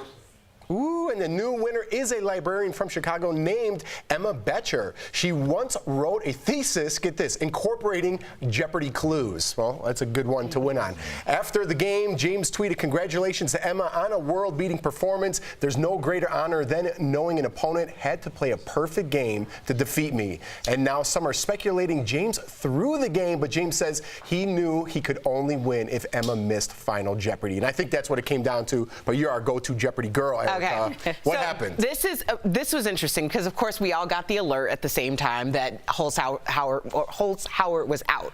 So my husband was on ESPN. It was everywhere. I mean, it's on our phone. So on my husband and I are in the kitchen, and I'm like, "Oh crap, he's out!" And he's like, "Who?" I'm like, "Jeopardy." He's like, "What?" So he goes, "What if he threw it?" And I'm like, well, he is a betting man. So we watched it, and when we watched it, we were like, we think he threw it. Anthony said that before we even watched it. So were there little... Well, here's the thing. At one point during Double Jeopardy, all of the clues were the correct answer except for one. So it was a perfect game. But if you pay attention, he only wagered enough to not even beat her if she wagered 0. So she could have wagered nothing. It was a very strange... That takes him to... But maybe he was betting, hoping that she wouldn't answer the question correctly. Yeah, but that's not the way that he bets. That's the reason why Alex stopped down and said, this is unprecedented. This never happens. Ooh. He normally bets to win, and he bet not even enough so that if she went 0, he still wouldn't have won. Well, no. Well, what we heard from our producer, Chris, what I heard was he said that he knew that even if he had bet his maximum and she had lost the maximum, he still would have lost. But what he did was he made sure he bet enough to beat the third place person, so he would at least come in second. Okay, well that's fine, but at the same time, Erica's not buying it. I mean, it's fine, but it's a win for Jeopardy. This was their biggest rated show in 14 years, so really, who cares? According to Nielsen, anyway. So wow, yeah, those numbers came out. Bringing the knowledge. It might also go to note that it was about authors for Final Jeopardy. That's a good point. And she is a librarian. Right. So who knows books more than her? Well, congrats. To Emma. Congrats, Emma. Congrats, Emma. All right. It's day 2. That was my Sean Connery. It's day 2 of the president's trip to the UK. Trump met with the outgoing British Prime Minister Theresa May at 10 Downing Street. The two later held a joint press conference and discussed a trade deal between our countries. We're going to have absolutely an agreement on Huawei and everything else. We have an incredible intelligence relationship, and we will be able to work out any differences. I think everything with a trade deal is on the table. When you're dealing in trade, everything's on the table. So NHS or anything else, or a lot more than that. But everything will be on the table, absolutely. And the president also addressed the protests that are taking place there. Let's watch. And I didn't see the protesters until just a little while ago, and it was a very, very small group of people put in for political reasons. So it was fake news. Thank you. But across the city, large crowds of protesters took to the street, and it all began here at one of the main squares in London. This giant orange balloon of President Trump showing him as a scowling baby wearing a diaper also made an appearance again today. There were some scuffles between the protesters and pro and anti-Trump protesters, including this man who had a milkshake thrown on him. And meantime, royal pageantry was on full display last night at a state banquet at Buckingham Palace. But some are saying the president broke royal protocol with this. Trump put his hand on Queen Elizabeth's back. How dare he? After praising her as, quote, a great woman for her work during World War II. So a lot to digest here. You know, there were some good things, the trade talks I do like, but I do want to kind of go back to the protests and the balloon and things like that, because that's where I kind of get like, oh man, I just wish, this isn't our country, okay? This isn't our country. This man is representing our country, and I get it. We're very divided in our country on who this man is, but he is our president. And we shouldn't be like highlighting the fact that there's balloons of him, which, by the way, somebody popped with a knife because yeah, so right. The baby does no longer exists. But I just wish we just had a little bit more respect from our country, but I want to hear from you guys because I know he doesn't give the same respect back. So how do we balance this? Well, I think respect is a two-way street, and generally decorum, or at least modeling, starts from the top. So you would think that the leader of the country would model the type of behavior that we should all follow. I mean, we all subscribe to a group of social norms, rules, and mores, and what we have is someone who is the president of the country who doesn't necessarily follow that. So I think the respect or disrespect factor is really just a part of law, which would be Newton's third. For every action, there's an equal and opposite reaction, and here we are. We're playing ping pong, though. I feel like it's like, okay, Prince Harry didn't take the photo with them yesterday. He was at the event but decided not to, which some journalists are calling immature. And then he also is saying the thing about the mayor, and the mayor wrote an op-ed about him. And it's like, all right, he's going there to try, whether we agree with what he's doing or not, to have conversations with them about possible trade down the line because they might exit from the European Union. And he's just trying to do something positive. So in a world of negative comments and the way that a lot of people don't like him, he's just trying to do something. And as the person running the country, or even like a CEO of a company, if we don't like them, the company must run. So he has to go there and do something, and we need him to just act. Yeah, I don't know if the company is running, because I mean, we talked earlier, and it just seems like there's so much divisiveness that we're at a gridlock, and we have been, it seems like, for years now. You know, I look at it like almost like a house party. It's like Trump comes into the party, he says something offensive to you, he says something offensive to your wife, he says something offensive to you, and then after 3 hours we're like, well, he's here, so let's just act like it's cool and let's try to move on. It's like, no, there's consequences for what you say. When you call Mexicans rapists, when you call Obama, when you use the birther thing, when you say Miss America is fat, when you say Ted Cruz's wife is ugly, when you do these things, so you don't denounce Nazis that murdered a woman in Charlottesville, and then ironically we didn't have two synagogue attacks. You know, there is a consequence to pay from that, and you can't say, well, let's just wash our hands. A lot of people can't. Some people can, and I respect that, and I respect you guys moving forward with this country, but a lot of us just can't move on. I think. Would you like to get a final thought? Well, no, I think that we all have a decision to make in 2020 is all I was going to say, that everyone has to really look at what they want and maybe stop nitpicking him, but start to think about what they want in their next candidate and really do everything they can to get the groundwork out there. But we made the decision in 2016. He lost by 3 million votes, and he's still our president. So I think that's where a lot of people like me become disillusioned. Yeah, I hear you, man. But it's a conversation that's never going to get answered, but I'm glad we're having it in a calm and peaceful way. No, let's fight. I still got some water left. Is it hot? That's right. I'm a Real Housewives this. All right. Let's move on, man. One of Charles Manson's followers will not go free. Her parole was just denied again. Let's get up to Raquel Villanueva with news at the moment. Jeff, California Governor Gavin Newsom says he will not free Charles Manson's follower Leslie Van Houten. He just overruled a parole board's decision which would have allowed her to walk out of prison. The youngest of the Manson followers, Van Houten, was 19 when she and other cult members stabbed and killed Lino and Rosemary LaBianca in LA in 1969. The now 69-year-old has spent nearly half a century in prison. Her lawyer says she has turned her life around and was recommended for parole for good behavior, but Newsom says she is still a potential threat because she was an eager participant in the murders. Now, this is the third time a governor of California has denied her release. Thank you so much, Raquel. I don't know.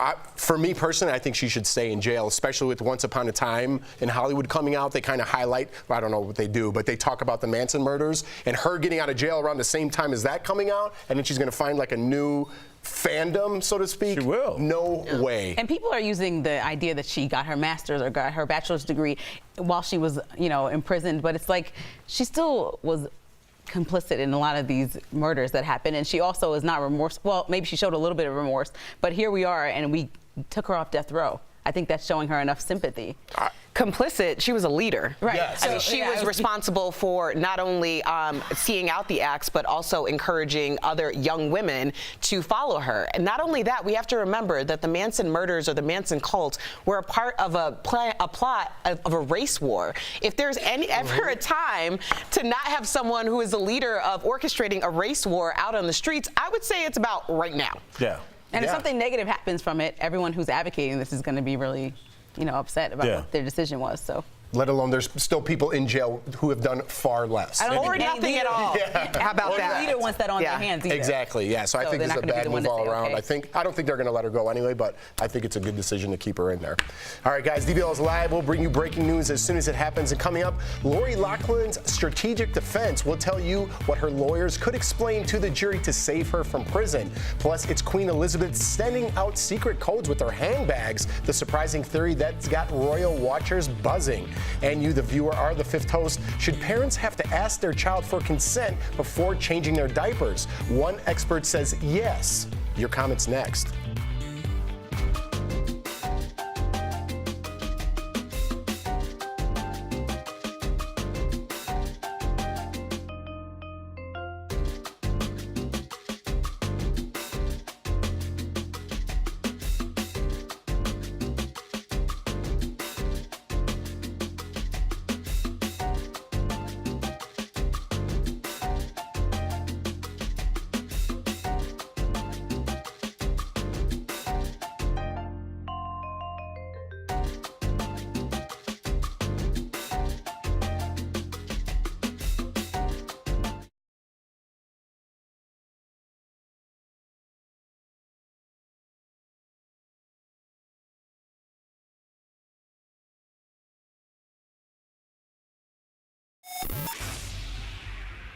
Hey DBL Nation, I know, not the face you were expecting, right? Well, it's the face that I want, though. It's kind of freaking cool, okay? Welcome back to another episode of Beauty Blast, guys. I'm Jeray for this lay. Today, we're talking about LED mask. Dr. Dennis Gross actually has been hooking us up, and I really want to talk to you guys about this product because it is life-changing. Now, if you don't know about LED light therapy, today's your day, guys. These are amazing products that will help to make sure that you're actually smoothing, brightening, and actually resurfacing your skin at times too. Now, LED light therapy can be used with red, blue, green lights, but with this light mask, you have the option of red, blue, which kind of looks a little bit more pink blue to me, and a mix of red and blue. The red is going to help with anti-aging. This is going to help to make sure that any wrinkles or texture in the skin is being smoothed out and being plumped up as well. Now the blue, which looks a little blue-pink to me, this guy is going to be helping with acne. If you suffer from acne, this is going to be the best for you. It's going to help to make sure that we're diminishing any bacteria and helping to make sure that you can prevent acne breakouts as well. Now the last one is a mixture. This is great for people who have adult acne or who maybe have suffered from acne scarring or who just have a little bit of everything going on.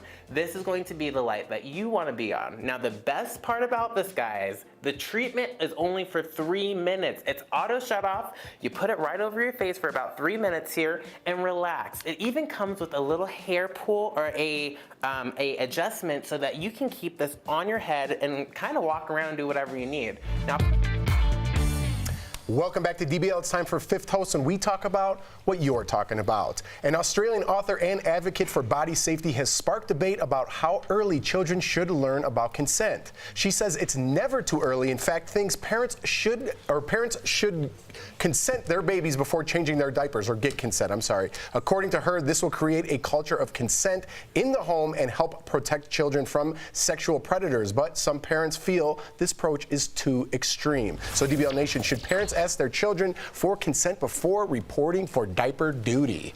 All right, well, Marjorie from Facebook says, talk to your children as soon as they begin to speak. That's the best way to keep them safe. And Marjorie, I agree with you. I think an infant might be too much to start saying it.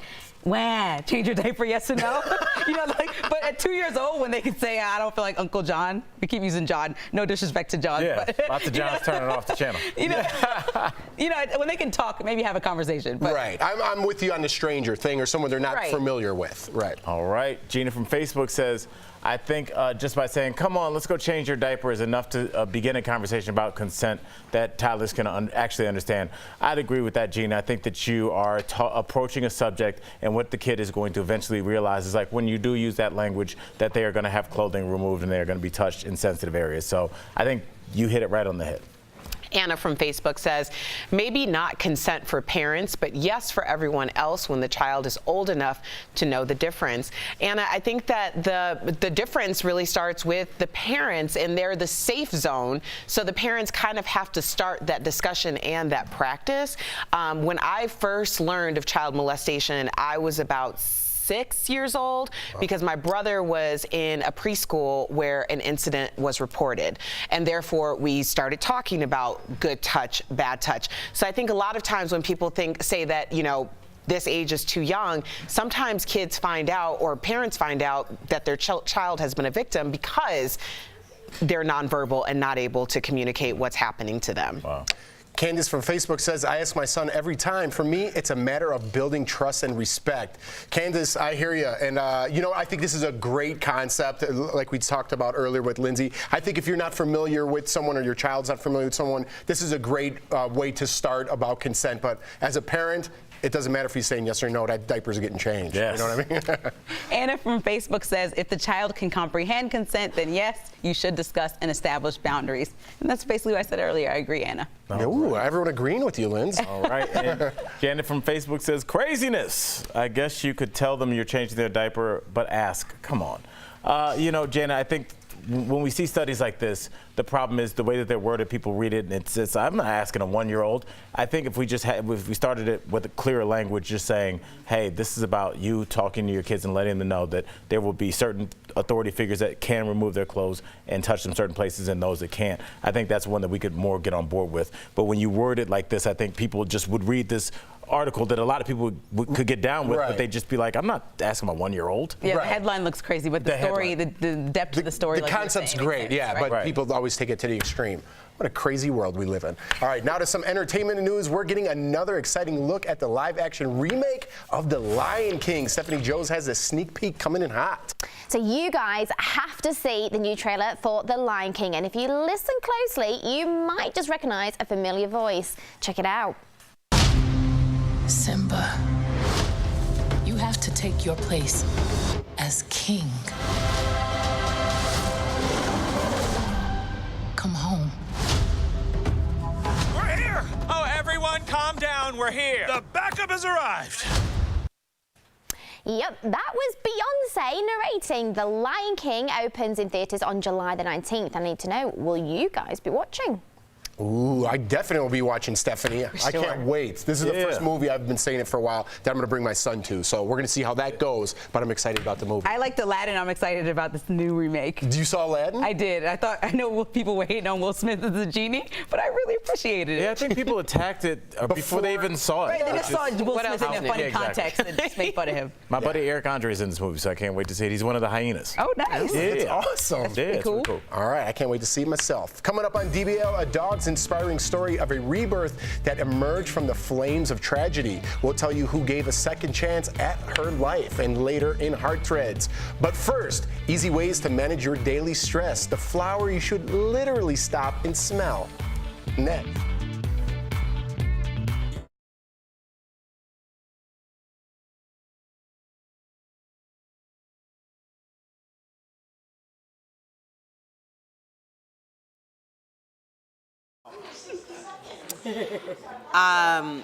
I was going to say, so we're going to talk about lavender. There's a lavender product coming up. I am allergic to lavender. That's right. And I moved into my home in the fall. not realizing that there are major patches of lavender all over my neighborhood. Oh no. So hit me up if you have any advice for that. Let's see what people are saying. Well, I'm not gonna have Benadryl every day. I'll have Benadryl every day. Drowsy every single day. Let's see. Where are the comments? Somebody's saying Beyonce. GLG contract and saying. Oh, you get all the. You're getting. Yeah, Tori set me go up. ahead. What she said. No. Just go about ahead, are you excited about Lion King? I guess we can talk about that. Beyonce's in it. Are you a Beyonce fan? Oh no. Who isn't a Beyonce? Okay. Of course. I don't really do animation or like animal stuff. If we go to New York together, I want you to see The Lion King on Broadway. I would see The Lion King on Broadway, but Okay, I'm so I guess also it's like different. I'm more Broadway a person. theater, Right. theater person. But like watching an animated movie or something with animals, You'll probably pass. Spend I your mean, weekend. I did watch The Lion King when it first came out, but we all did. Right. Now it's a little bit different. Yeah. What else do we have? I don't know. We can go ahead and wrap it up. So you're getting all the comments? Oh, God, I should read These these only ones. have some of it.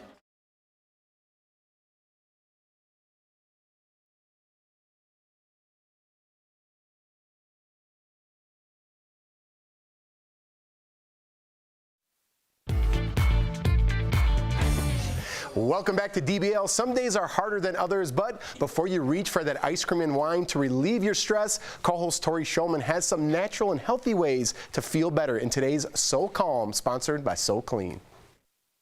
I'm constantly on the go, and with a lot going on in my daily life, if you're like me, it's super important to make time for yourself. Even just a few moments doing one of these activities can greatly reduce feelings of stress and anxiety. When you're stressed or low on energy and need a pick-me-up, skip the coffee and head to the gym. Just 21 minutes of exercise helps boost endorphins, which are feel-good chemicals that help you stay sharp. Another great way to improve your mood right away? Step outside. Seriously, a 15-minute walk in the sun not only works wonders for stress, it also has the added benefit of improving heart health and brain function. Finally, lavender has been used for hundreds of years for its calming effects. Just grab a bottle of lavender essential oil and dab on your wrists and collarbones, then take a few deep breaths to instantly feel more at peace. And for more ways to rest easy, call So Clean at 1-800-319-3713. I feel better already. We'll be right back. Promotion.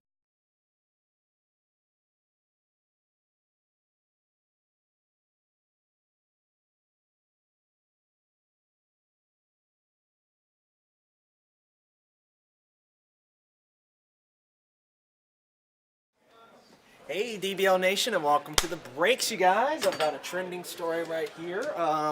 Guess what? This is coming out of Variety. For fans of MTV, especially old school, like mid or early to mid 2000s MTV, man, Punk'd and Singled Out are both getting remakes. Now, I've actually never seen Singled Out. It ran from like 95 to 98, little bit before my time. I mean, kind of around when I was born, but I wasn't there for that one. But however, I was there for Punk'd, and they're bringing it back on the new streaming platform Quibi. Now, I'm a little bit confused because there's only going to be 20 episodes per show, and each of them are only going to be 10 minutes. So every episode is only going to be 10 minutes, and I'm like, how can you punk someone in 10 minutes? Like, that episode was a lead up. It was like a whole big deal getting these people to react like that, and I feel like 10 minutes ain't enough. But anyway, guys, Punk'd, as you guys know, ran in the early 2000s on MTV, and it was created by Ashton Kutcher. And it did have a brief revival, believe it or not, in 2012, and Vine star King Bach was actually the one hosting it.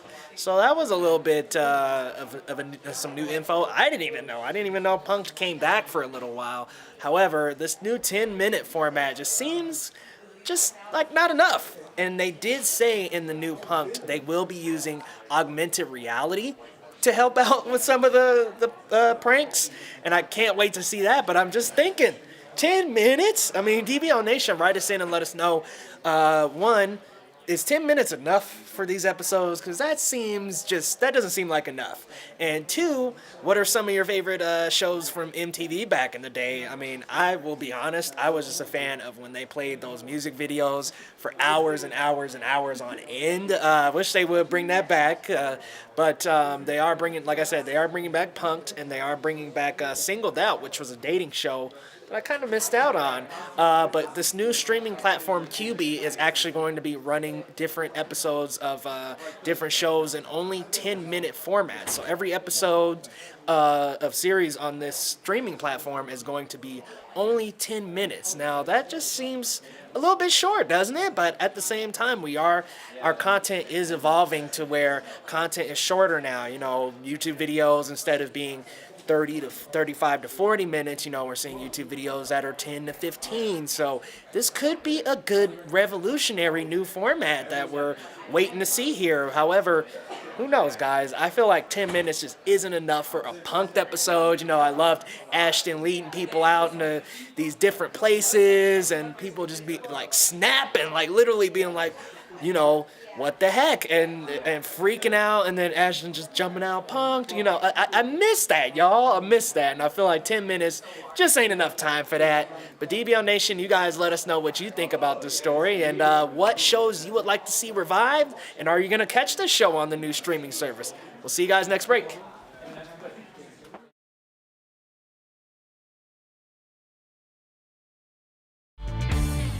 Welcome back to DBL. Every week, our puppy pitchman Roman introduces us a new dog up for adoption. But this week is different. You might recognize this furry face who is still looking for a forever home. Here's this week's Roman's Rescues.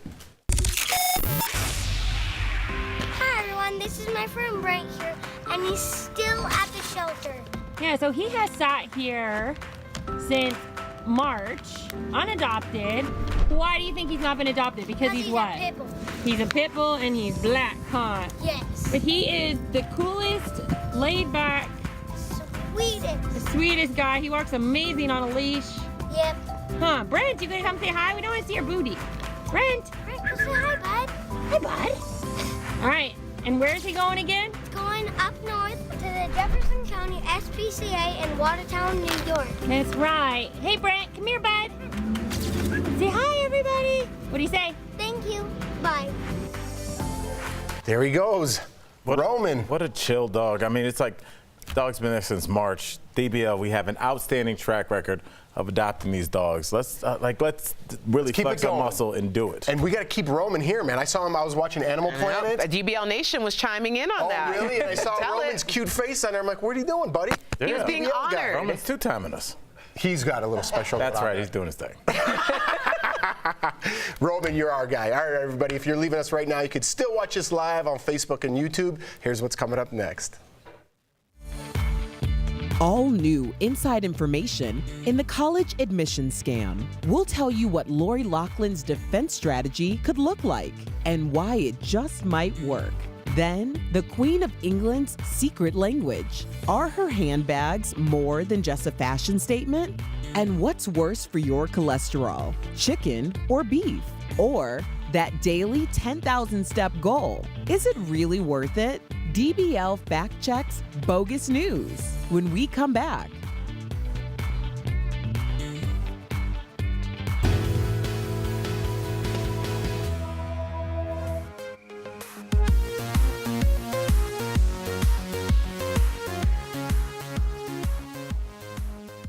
Hey guys, welcome to Double Jump. I'm Steph Jones, and today I'm going to be reviewing Elton John's Rocket Man. Yeah, I saw it last night. It was absolutely incredible. The costumes, the sets actually blew my mind. The story was very different to what I was expecting. Obviously, we've known Elton John for decades as the ultimate kind of original rock star, and he really played that role very well, but it gave me an insight into his life that I never imagined possible.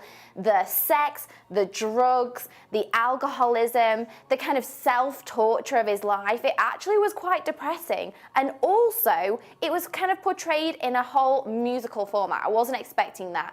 If you remember the Bohemian Rhapsody biopic of Queen, where it showed Freddie Mercury's life life and then him performing on stage as the music element, this was a completely different vibe. So Elton's songs were used to express different times of his life and emotions, and it was really quite heartfelt, and I was surprised at how damaged, if I can say that, how damaged he was as an artist and how his upbringing was. One thing I thought that was really interesting was a couple of the people from work I went to see the film with said they thought his upbringing was really sad, but to me, it just seemed very British. So there we go. I would say definitely go see it in the cinema if you're an Elton John fan. If you're not massively into musicals, Redbox, but I definitely think it's worth a watch. It was awesome, and yeah, come back next time for more DBL Jump. Racket Man, Elton John, super great costumes, singing.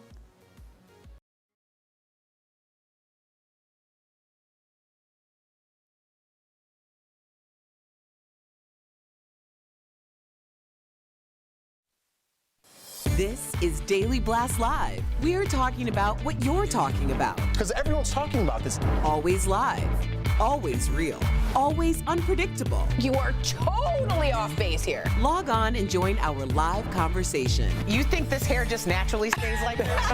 DBL starts right now. 3, 2. Welcome to Daily Blast Live. We are live and we're talking about what you're talking about right now, and we have a very special guest host with us. No. Al's always with us. you. This is Lindsay Granger, guys. Hey, She was with Lindsay. us Thank you guys for having me. She's a reporter, producer, and multimedia journalist with over a decade of experience. Thank you. It sounds prestigious. It does. I like the title. Oh, wow. Thank I like you, the guys. title. So you having fun so far? I am. You guys are fun and really interesting and smart, and I really enjoy talking and debating We're with you. loving you. Loving you, loving you. All I heard was smart. All right. We have new details in the Operation Varsity Blues college admission scam. The Washington Post has a possible preview of a defense strategy for those accused that could include actress Lori Loughlin and her husband Massimo Giannulli. Attorneys say they will argue the alleged bribes were, quote, charitable donations. Lori and Massimo are accused of passing their daughters off as recruits for the crew team to get into USC. They're just 2 of 33 parents accused in the bribery scheme. I don't know. Every time we do this story, there's like more and more things that are like going to let her free. And I'm telling you, I think she's going to walk. You know, I think that she might get away with not doing jail time, but that doesn't make her free.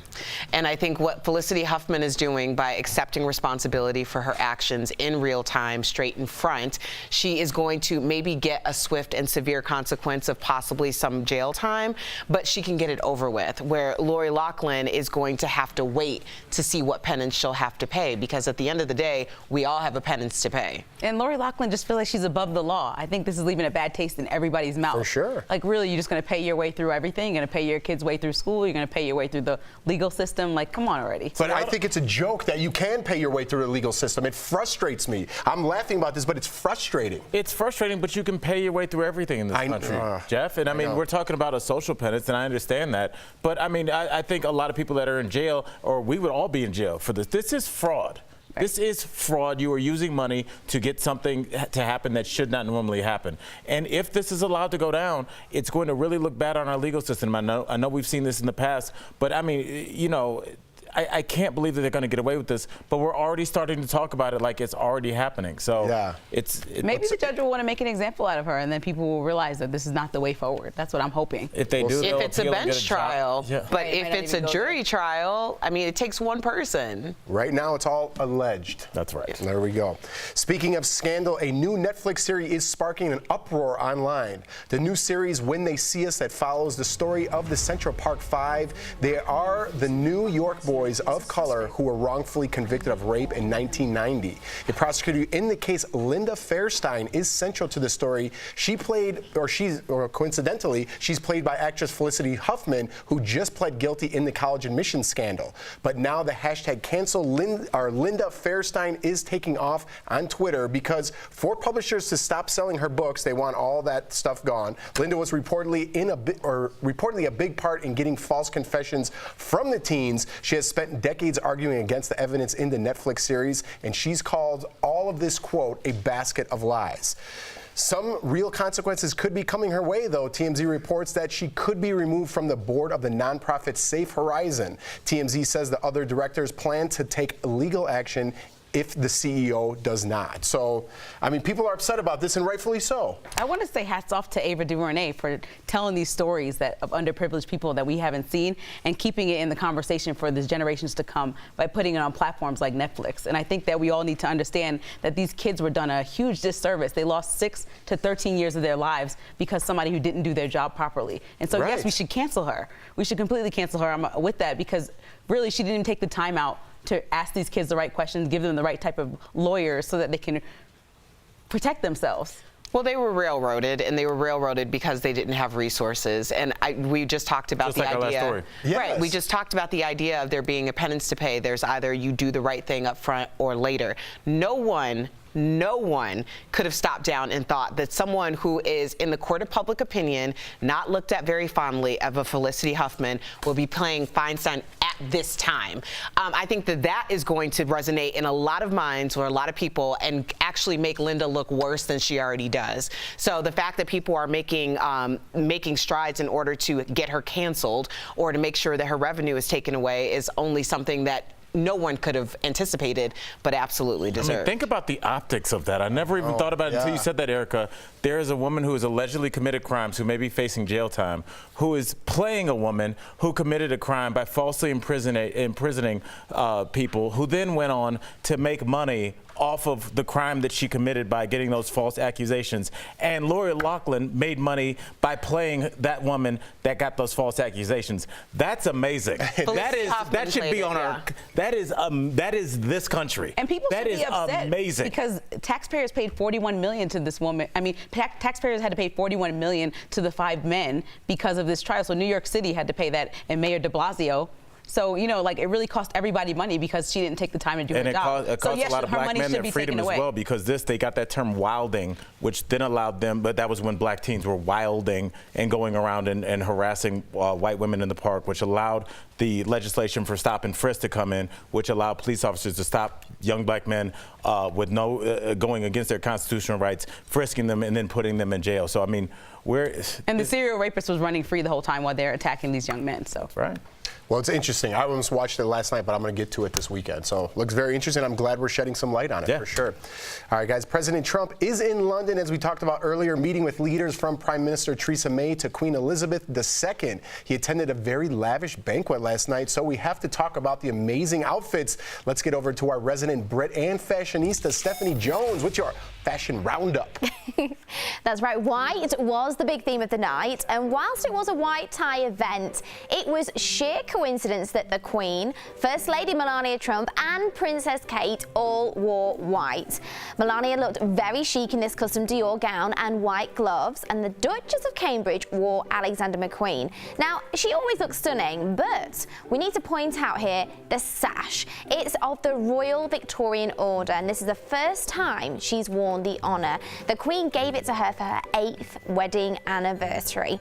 And take a look at her tiara. Now, this is her favourite, and it's called the Lover's Knot Tiara. I think it's beautiful. And as I pointed out, the Queen wore white as well for the occasion. But did you guys know the significance of her handbags? Now, she has over 200. I'd love to raise that closet, honestly. And she uses them to communicate to her staff. So if she places her bag on the table during dinner, she's communicating that she wants to leave in 5 minutes. If she places her bag on the floor, she's trying to say she's having a boring conversation and needs to be saved by the lady in waiting. So what do you guys think about Jeff? That Jeff. Secret singles. What? Steph, what just happened there? I was trying to give you a secret signal, but you know, like she gave secret signals, like Jeff, she wants to go home. what's your secret signal? I don't know. It really worked, did it? What is it, Steph? That went tragically wrong, didn't it? That did not go well. We're gonna make one. I was sitting here like, Jeff and Steph have secret signals. I'm gonna fly away from this segment, Steph. We love you, Steph. Okay, bye. Good job, Steph. So does anybody else have any secret signals? I opened my eyes really wide when I wanted to, like, I don't know, for many things. I'm like, I do that sometimes with Al on the panel. Like if something happens, I'm and then Al knows like we're going in. Yeah. I don't think my husband and I have secret signals, but I swear I can hear him talking to me across the table sometimes. Like, you know what? I should go because I'm too drunk. Is that the way to be like, we're gonna leave? Well, something tells me, okay, he doesn't want to be here, and I'll be like, I think I'm too drunk. I gotta go. Oh yeah. What about just a old-fashioned bathroom visit with the text? Just go in the bathroom and just be like, let's go. Yeah, but then you look at your phone, it's like, and then you're like, oh, I think I feel ill. Is the old-fashioned like slap under the table, or like my mom, if I was getting in trouble when I was younger, would be like. Sometimes when you're with somebody long enough, a curl of the lip. You just know what they're doing. I hear him. Yeah. It's weird. Like when I get home and then Jordan had a long day with the kids, I'm like, what's up? And I'm like, oh. I'm going to go in a room for a long time. All right. Well, speaking of that, what are the best ways to love your husband? Well, reality TV star Jill Duggar has some ideas. She posted them to her family's blog. She's been married to Derek Dillard for almost 5 years, and the #1 thing on her long list is, quote, have sex often. And in that department, here's some of what else she recommends. Tip 1, have sex 3 to 4 times a week. That's a good start. Tip 2, dress like drapes at a nursing home. Wow. That's not tip 2. Tip 2 is if you can't have intercourse, find other ways to have fun and be intimate, Al. Using the dress. And number 3, guard against fulfilling It's sexual not hot. desire I'm alone. sorry. I can't take advice from somebody. She doesn't need to be hot. She's talking about sex for her 4 tips, Erica. She's not a sexologist. She's a girl who got married and has been married for 5 years, and she's a traditional girl We can with tell by values. that house coat.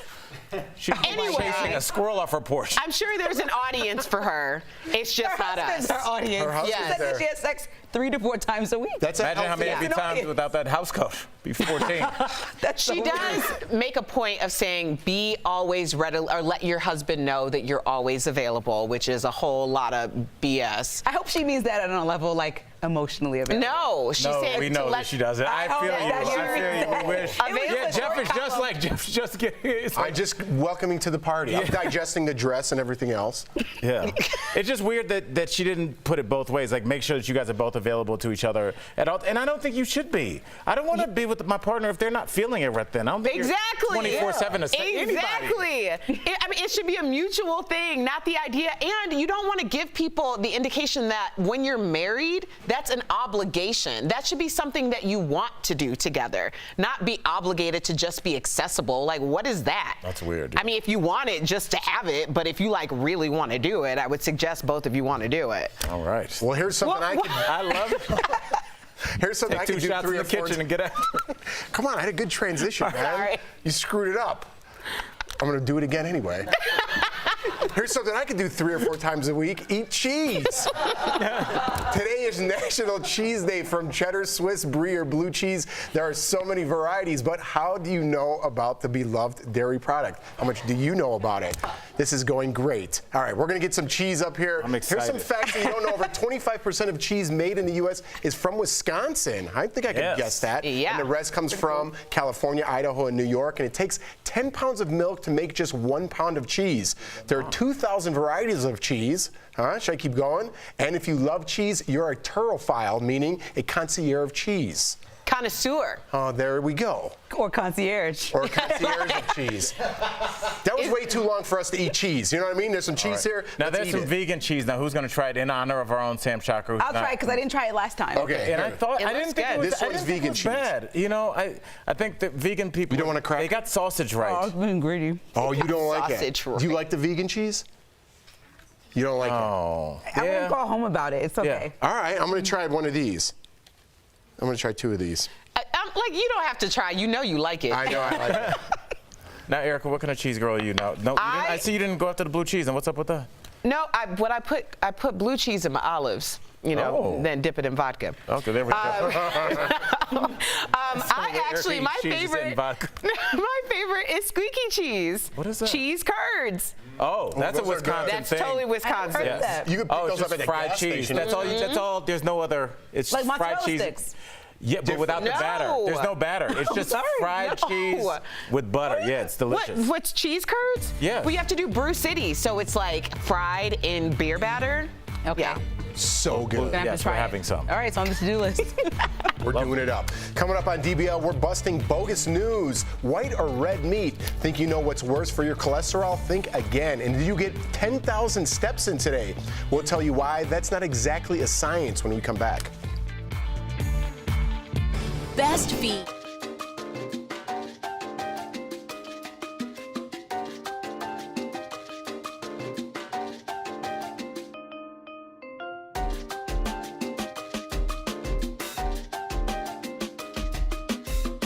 Good piece of Share the cheese. wealth. One of my favorite comedy clubs in the country, my top 5 is Comedy on the State in Madison, Wisconsin. So my parents met at University of Wisconsin, but Wisconsin is its own place. You have no idea. They eat, like I was in between promoting I had 2 radio stations I was doing my show at to promote my show that night, and in between we went and got something to eat.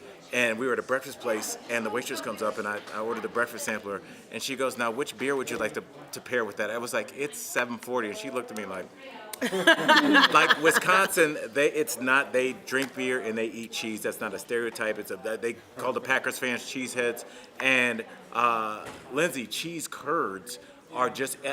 There might be more to this recipe, but I think it's just fried cheese in like Guys, a little bit of light mozzarella balance. sticks. Mozzarella sticks has like. But they're So wait, cheese curds are cheese curds even if they aren't fried. Right. Like mozzarella the thing inside sticks is a would cheese be curd. would be string cheese if I it didn't wasn't know that. fried. You can eat raw cheese. Right. And I didn't that's know when that. it's squeaky. Yeah, Right. you could just get those like at the gas station and like at the Wisconsin airport. They're all But, yeah. Or have you ever been to the cheese house like that's right on the border of I think I Illinois? have. It's Yeah. the Cheese Castle. Yes. They do have that. There is And a there's cheese castle everywhere. Wisconsin's a really cool place. But I think that's why all they put the cheese cheese on curds. there? Yeah. It's, Wow, this is like it's like a lifestyle. It's like people. Wow. Yeah. That and brandy old fashions, the real brandy old fashions. Oh. Yeah, because you know you need bar sugar. I don't know what these people be doing out here. And then what's up with the orange slice? That's not a thing. It's Really? It's dude. It's No. just like such a hipster I thought it was. bar No, thing. that's like and that's I the hate that. hipster one. This is real Wait, what do you brandy mean? old fashions. Brandy old fashions in Wisconsin, it's like bar sugar, 7-Up, brandy, bitters, and then you put a cherry on top. Is there something else I'm missing? I thought that was a New York Manhattan. I thought that was a Manhattan.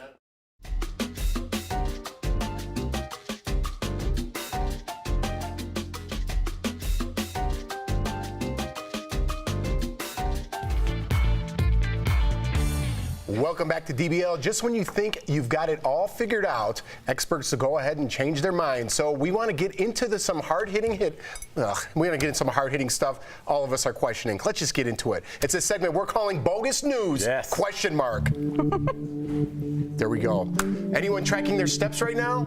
I am. No. Nobody. Cool. Many of us try our hardest to make that 10,000 step goal. I know you guys do it at home every day, but a new study out of Harvard says you'll see the same results if you hit just 7,500 steps per day.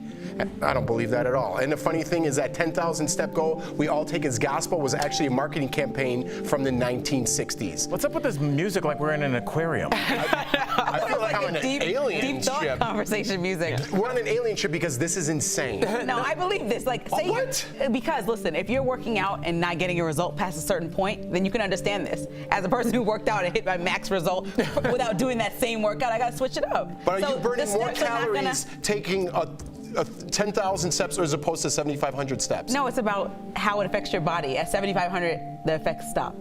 See, I think the That's not 10,000 true. has more to do with how it affects your mind, because really you're trying to hit a goal because there's something in your brain that's saying, okay, if I get the 10,000 steps, especially if you're tracking it, then you get like the confetti and there's a big celebration. So you're trying to get that. For 2 years, I didn't have a car and I walked everywhere. My goal was 15 to 20,000 steps a day and I would always hit it. It did not matter what it meant. It just meant that I was on track. That's also how I lost weight for my wedding. Yeah, Oh, that's what's your awesome. goal now that you got that nice truck? I still walk. walk. Okay. To and from the building. I can't wear my tracker. Wow. No, Erica's ripped. Who cares? I can't. That's because she does 10,000 steps as Rip opposed to means something different now. 7,500. Yeah. Oh, yeah. I'm gonna start walking. That's fake news. All right, we've all. Whoa, did I sound like somebody? Yeah. We've all heard that red meat can be unhealthy, even cancerous. But now scientists believe that white meat or poultry is just as bad for your blood cholesterol levels as beef because they both contain saturated fat. Now, this one I've never heard before. This one's surprising to me. It makes me sad because I don't know what to eat. You know, Me either. I watch these documentaries. It's like, okay, don't eat this bag salad.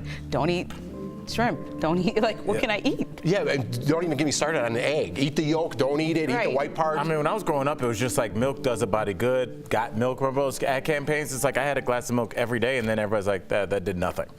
So, I don't know. Well, it did help some of us discover that we were lactose intolerant. Yes, raise your hand. I Did think you I'm have on some the verge. cheese? That's how you found it? Yes. Did you guys eat the cheese? I did. A lot of people who are lactose intolerant still Yeah, indulge. we only like got 20 my mom. minutes left, Jeff. Because indulgence anyway. All right, good to know. We'll be right back.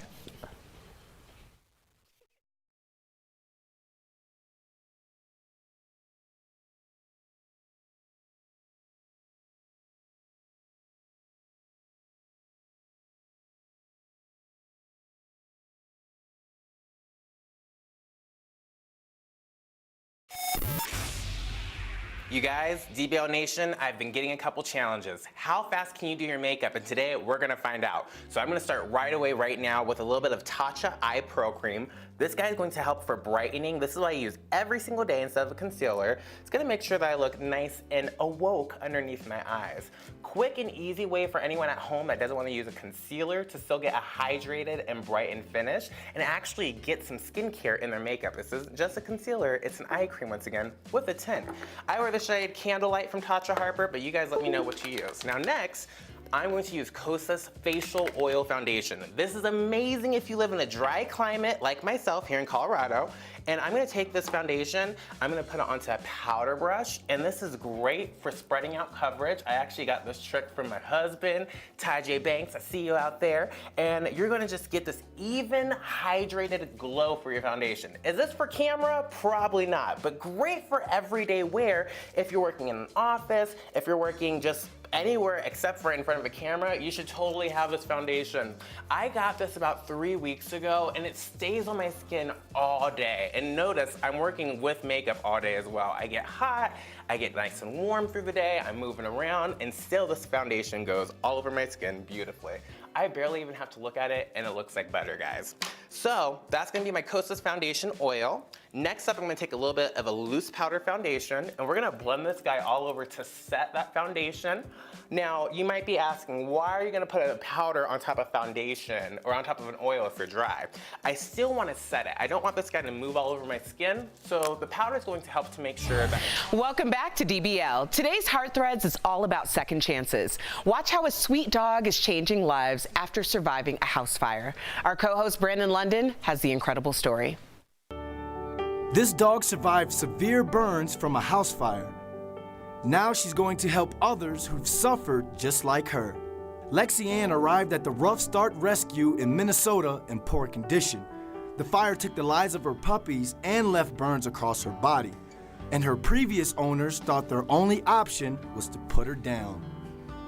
But thanks to warm-hearted vets and foster care, she made a full recovery. Rough Start documented Lexi Ann's recovery on social media, hoping someone would be willing to adopt her. When firefighter Travis Oliver saw her pictures, he felt a strong connection. He drove 9 hours from Indiana just to adopt her. Now that Lexi Ann has settled in, Travis wants to train her for a new purpose, giving comfort to child burn victims on their own healing journeys. Travis knows surviving a fire is no small feat, which is why Lexi Ann's story gives him hope. I'm sitting at work and I almost cry seeing her story. Yeah. And I'm like, oh, because I've pulled dogs out that didn't make it. Yeah. And I'm like, you're my new best friend because I know what you're going through has to be hell.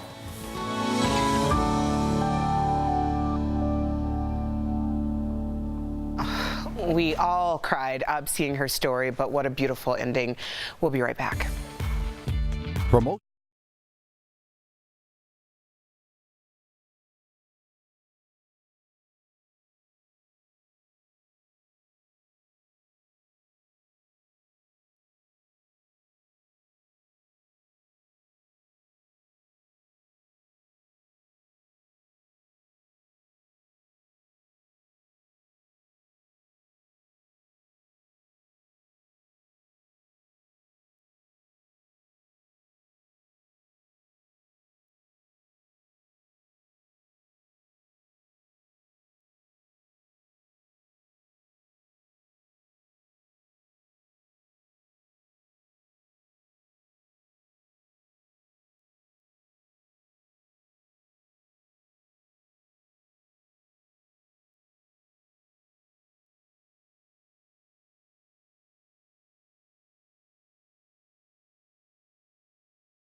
Hey DBL Nation, we're here to chat with you about some movies that are coming up this weekend. We want you to be in the know, make some good decisions. Now these are very contrasting films, but depending on what age kids you have, they might be interested in them. Yeah. The first one is going to be Dark Phoenix, which is right up Leo's alley. I'll let Heck him yeah. chat about it. So Dark Phoenix is coming up. It's going to be the 4th film in the rebooted X-Men franchise that came out with James McAvoy and Michael Fassbender. I will say this is actually a pretty cool one for kids, but it's almost like a remake because X3 of the original trilogy of X-Men films did follow the same comic storyline, but this is just a refreshed version. It's going to be a lot more accurate and closer to the comics is what they promise. I don't know. I won't say anything until I see it. However, we've got Sophie Turner, who is very recognizable Sansa from Stark. Game of Thrones. Yep, that's Sansa Stark. And then we've got... gosh, I cannot remember the guy's name who plays Cyclops, but he was also in Ready Player One as well. So we got some new faces, some new familiar faces coming in, and I can't wait to check this out. I mean, the last X-Men was a little bit shaky, but hopefully they can really change things up and make this better. And then Jennifer Lawrence is in it too. I'd just like That's to add. right, She's yeah, the Jennifer blue Lawrence, creature too. that you'll see. Now I'm gonna go see tonight the screening of The Secret Life of Pets 2. I really enjoyed the first one, and I was kind of reading some reviews about it online right now. And some parents say that it might be too scary for some kids, wow. right? They said maybe in like a at-home environment it's better, but in the theater it might be too intense. So I'm gonna watch it and I'm gonna let you know if that is true or not. I don't have any kids of my own, but I easily get scared. So if I can... That's shocking to hear. Yeah, Scary? so I'm gonna see if those reviews are true. So I will let you know, DBL Nation. Yeah, and I'm going to Dark Phoenix tomorrow, and I'll be seeing that screening, and of course, we're going to let you guys know what we thought. So DBL Nation, write us in and let us know your comments on these movies. What else is coming up that you're looking for? Oh, Black Mirror tomorrow. Black Mirror, Black that's Mirror is Netflix. coming out tomorrow. That's yeah, Netflix. on Netflix. And so, guys, let us know what you think in the comments, and we'll see you guys next show. Bye. Bye.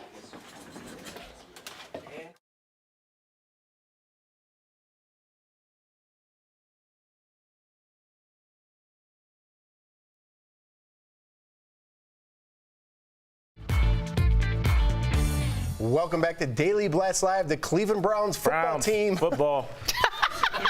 AFC North champs. Tweeted out 12 a and 4 trending getting off video the that's bus. probably the cutest thing I've ever seen in days. It's wide receivers Jarvis Landry's daughter befriending a baby deer like something out of a fairy tale. The fawn follows her around as she takes a cute little stroll, and the team calls Landry's daughter a baby deer whisperer.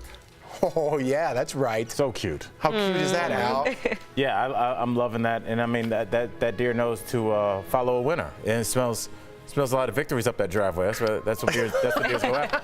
That seems like a kid's dream. I'm jealous. It's so cute. Yeah, where did that deer come from? Where's its mom? I don't know. Maybe are there deers in that area? She's like, Jeff, I don't have a lot of background on this. I see what you're saying. I just see a cute deer. I'm not sure about the location. Or I took it all literal because I watched know the indigenous population of deer in that I've area. done my deer research this month. The deer should be scared of humans. Although it's a cute video. Yeah. We'll see you guys tomorrow. That's Lindsey Granger, everybody. Thank you guys so much for having me.